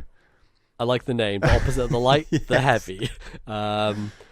Yeah, like there's rumors floating around recently of the Switch Pro. I think Sirkin Toto on Twitter, he's like analyst or whatever, and was saying potentially that's coming out this year. I feel like it will happen eventually. I don't know when, and I don't know like to what extent is that a PS4 Pro situation versus them like jumping into a new console, and like what's the transition from Switch to Switch 2 like? Does that happen? Will it be a backwards compatible thing? All these questions I think are probably best reserved for a few years. We're coming up on the 3rd anniversary of Switch, so 3 years, which is pretty short. And obviously with the big HD twins coming out with their next systems at the end of 2020, it's going to be interesting for Nintendo how they combat that, how they deal with all those games, and the perceived power differential. Which there will be a large one. Because the sort of perceived power differential at this point in time is arguably the best it's been for Nintendo in quite a while. Oh, it has, for certain, yeah. And I think we are at a stage where I personally don't know what like PS5 or next Xbox is going to play like in terms of like what that power is going to look like to play, you know, and if there is going to be that new discrepancy again, or whether it'll just feel like a little bit of a boost, you know. I think it's hard to maybe tell.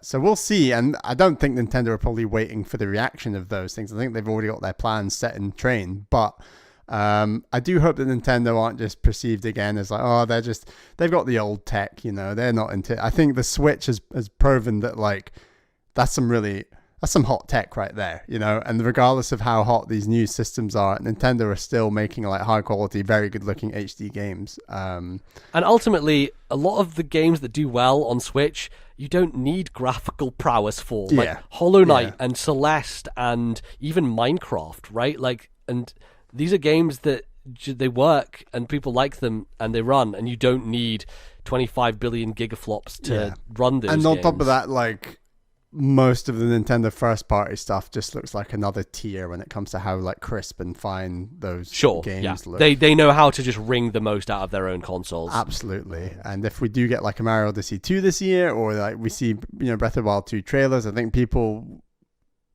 fans of those games will not care how good or bad, PS5 is looking at that point in time. It's all about the gameplay in those games.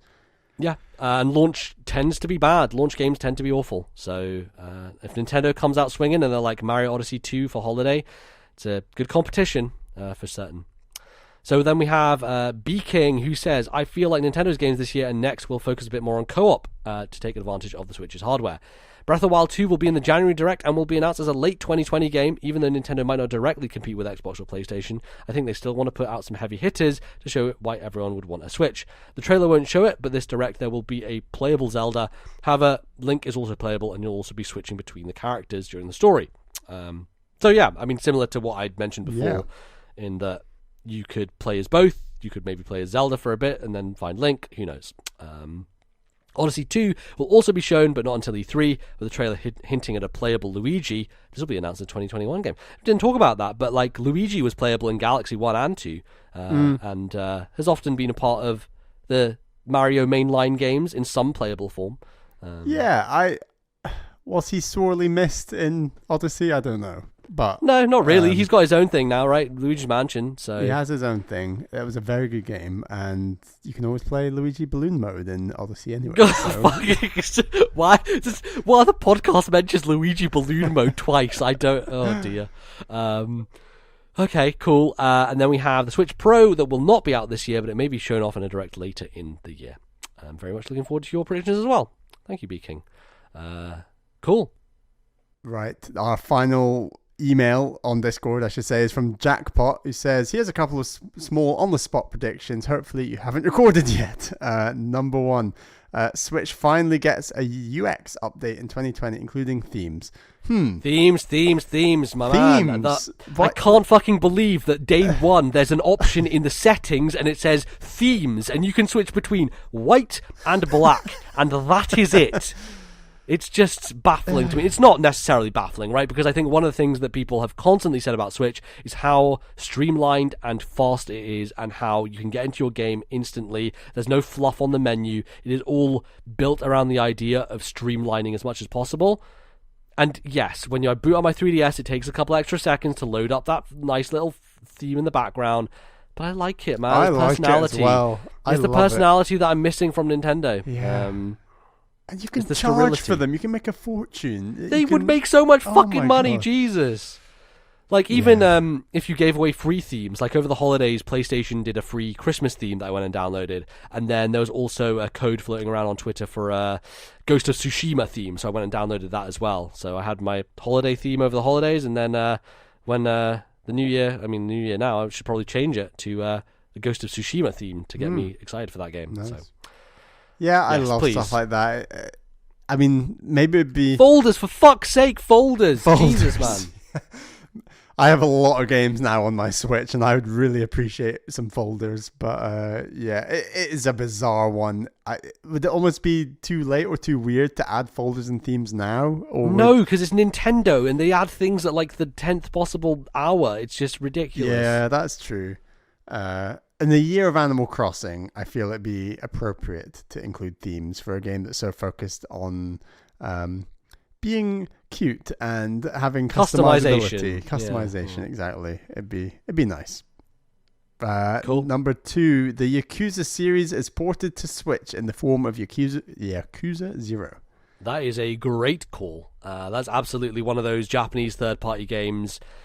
Like, to be frank with you, Kiryu Kazuma as a Smash Brothers fighter, I would not be surprised by. You throw him in there, that would be pretty interesting. And it works, right? It's a third-party character. It's a franchise that is now getting a lot of popularity, and it is also from a Japanese developer. Who's the main character? Sorry, Kazuma Kiryu. He's like a member of the Yakuza who's not really in the Yakuza anymore. I was going to say, like, he's not. My knowledge of like Japan and the Yakuza, would Nintendo really want like a member of the Yakuza. Well, it's not really the Yakuza, no. Like it's a franchise. It's a different thing.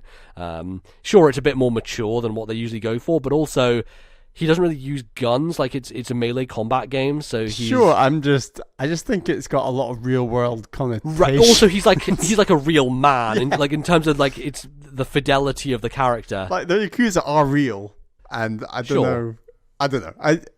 Nintendo have surprised me with more crazy stuff before. For sure. Yeah. Number 3, Odyssey 2 is announced, but with the twist that all of Mario, Luigi, Peach, and Toad are playable, mirroring Super Mario Bros. 2. Each character's unique abilities are used to traverse worlds differently to collect moons. You know what I think would actually be more appropriate is that you, like Yoshi in the end of Mario Odyssey, they're just characters who are standing there and you throw your cap at them and you just capture them, essentially. So you capture Luigi and Peach and Toad. Yeah, I was thinking about just the visuals of like Mario going into like his, that the animation where he goes into something and him going into Peach would be a bit like, what? Yeah, like, I don't know. Yeah, you'd have some think pieces there about, for sure. Yeah. I agree. Even though Nintendo doesn't think about that stuff at all. Yeah. And like they would have no intentionality behind that. It's interesting. I'm sure it would pass their whatever you call it, testing or whatever, when it comes to like, is this too weird for a Western audience? Nah, we'll go with it. No, Screw it's fine. They've seen weirder, for sure. Cool. Well, thank you everyone for writing in those predictions. Lots of good ones in there. Some fun things for us to think about. And that's pretty much going to close it out for the show.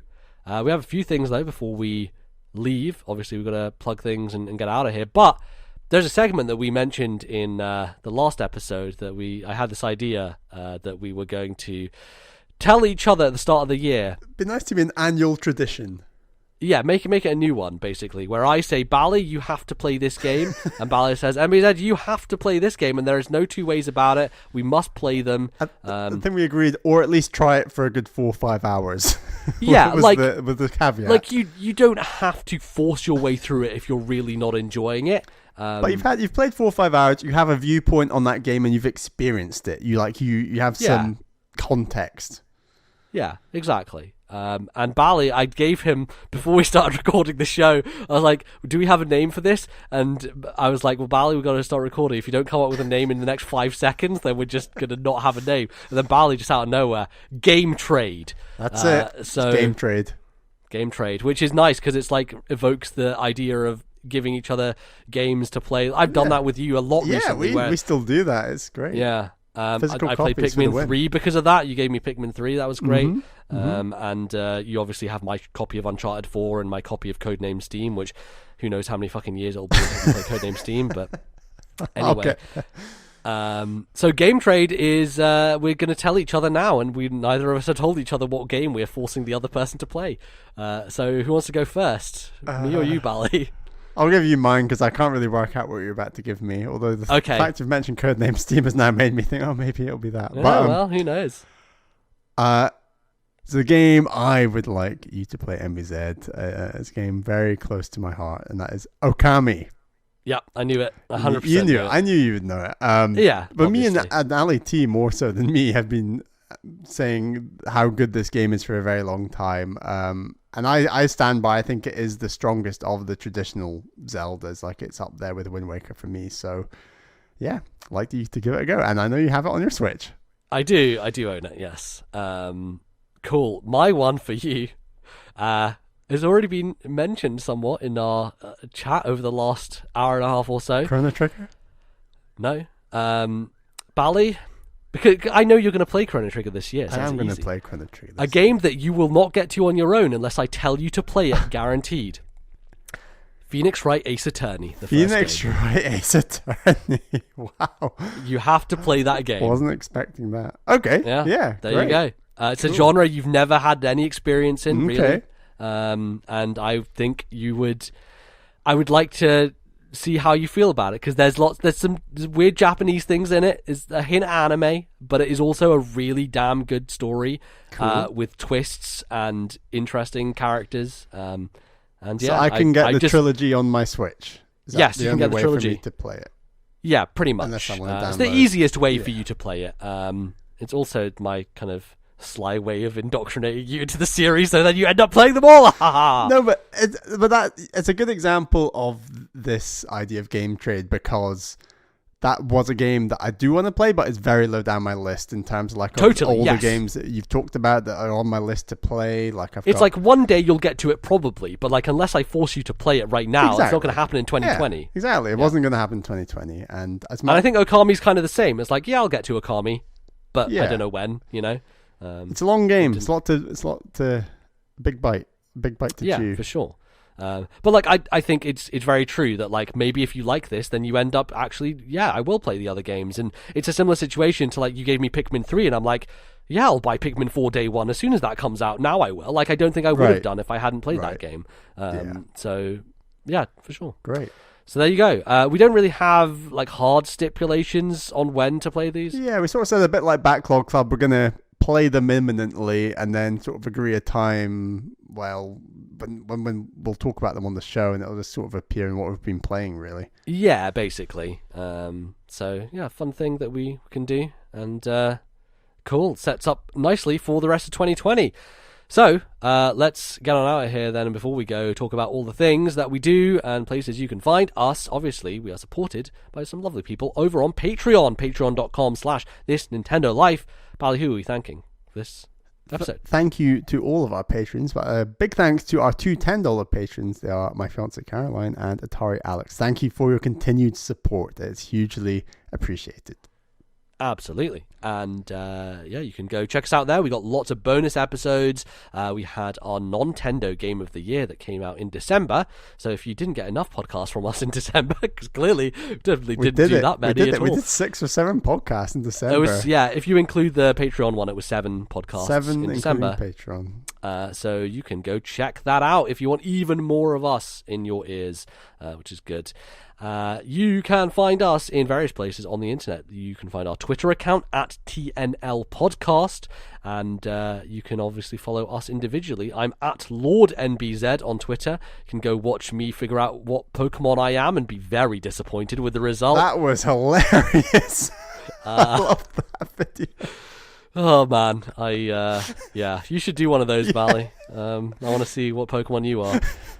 I've got also, my sister did it, and there's a funny video that I don't think she's going to post anywhere of her getting Lapras, and then me going, Lapras, and she's like, Lapras! And like, then moves the video close to her. It's very good. Anyway, Bally, where can they find you for a potential video of you finding out what Pokemon you are? Exactly. I am on Twitter at Ballyman91. That's BALLYMAN91. And we should also say we both recorded our own personal top 10 games of the year videos. We did, yes. Mine is pinned on my Twitter account, so definitely check that out. And that was a lot of fun to do. It's the second year I've done it. It's your 5th year, I think we worked out. Sixth video, I think, actually. Yeah, maybe. Done a lot of those, which is good. They're fun to do, and it means that we can kind of cover everything and be like, out of every single game that came out, what are your personal top 10s? Good stuff. Obviously, you can find us in various places across the internet. We are on Spotify. You can find us there. I've been getting some stats from Spotify, which is nice. Got a few followers over there. It'd be nice to get some more people following us over on Spotify. They do their like wrapped end of the year thing. So actually, if you're a podcaster on Spotify, you get different things through that, which is cool. We are on TuneIn, so you can hear us through your Alexa. We are on iTunes, of course, podcasting platform, Apple Podcasts. We are on any podcatchers, Stitcher, all that stuff. Find us there. Just search for This Nintendo Life. You'll probably find us. We obviously can also be found through our email address that you can send us emails to. And now that we're out of the season of like send us your game of the year, send us your predictions, now it's time to just get back to the regular old emails. So if you have an interesting question, anything fun to send to us, please send it to our email address, which Bally will tell you right now. Please send them to thisnintendolife@gmail.com. That is thisnintendolife@gmail.com. As MBZ says, we'd hugely appreciate any questions. That'd be fun to read out on the show. Absolutely. That, I think, is pretty much it. I feel like there was a lot to do at the end, but I think we covered it. That always nailed is. It. Any New Year's resolutions? I don't believe in New Year's resolutions, frankly. I think they're stupid. video game New Year's resolutions. There are a few games I've got a New Year's resolution. Okay, go for it. I'm going to play Phoenix Wright. Nice, good. That's not really a resolution. I just forced you to do that. I have a few games that have been on the backlog for a long time, and I'm doing one of those right now. I am playing Final Fantasy Tactics, which is a game that I bought years and years ago and is a classic by all accounts. And yeah, I'm getting through that. So that's one going to be ticked off the list. But I think I played a lot of new games in 2019. I'd like to go back, because a lot of this podcast in the early days was us playing older things, and I want to do a bit more of that this year. So I'm going to try to do that. As hard as it is with all the shiny new Final Fantasy VII remakes and Animal Crossings coming out. Well, they're not until March, so that does give us a window to kind of go. Got a bit of a buffer here, so for sure. Cool. Well, that is going to close us out. Thank you, everyone, so much for listening. We'll be back in a couple of weeks' time with another episode. Until then, have a good one, and have a good 2020. See you soon. Bye-bye.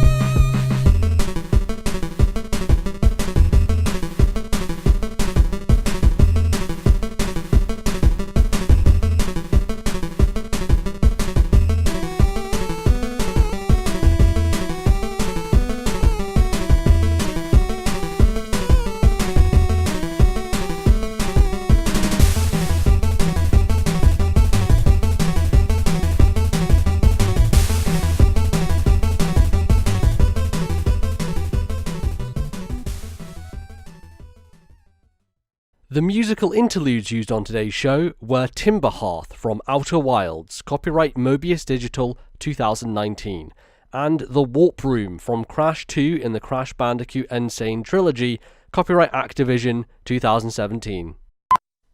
Cool, we good? Yes. Okay. So, just for clarity, we'll do our old predictions, new predictions, emails, announced games. We're giving it. We should come up with maybe a name for it. I don't. If you can think of a name within the next 5 seconds, then think of one. Otherwise, Game Trade. Game Trade. I like it. Game Trade. Good. Okay. Well done, Right, Bally. done it. Happy with that. Oh dear. Wow, we're very prepared. I love professional. that. Yeah, we're rolling with it. It's Game Trade. Okay. Good.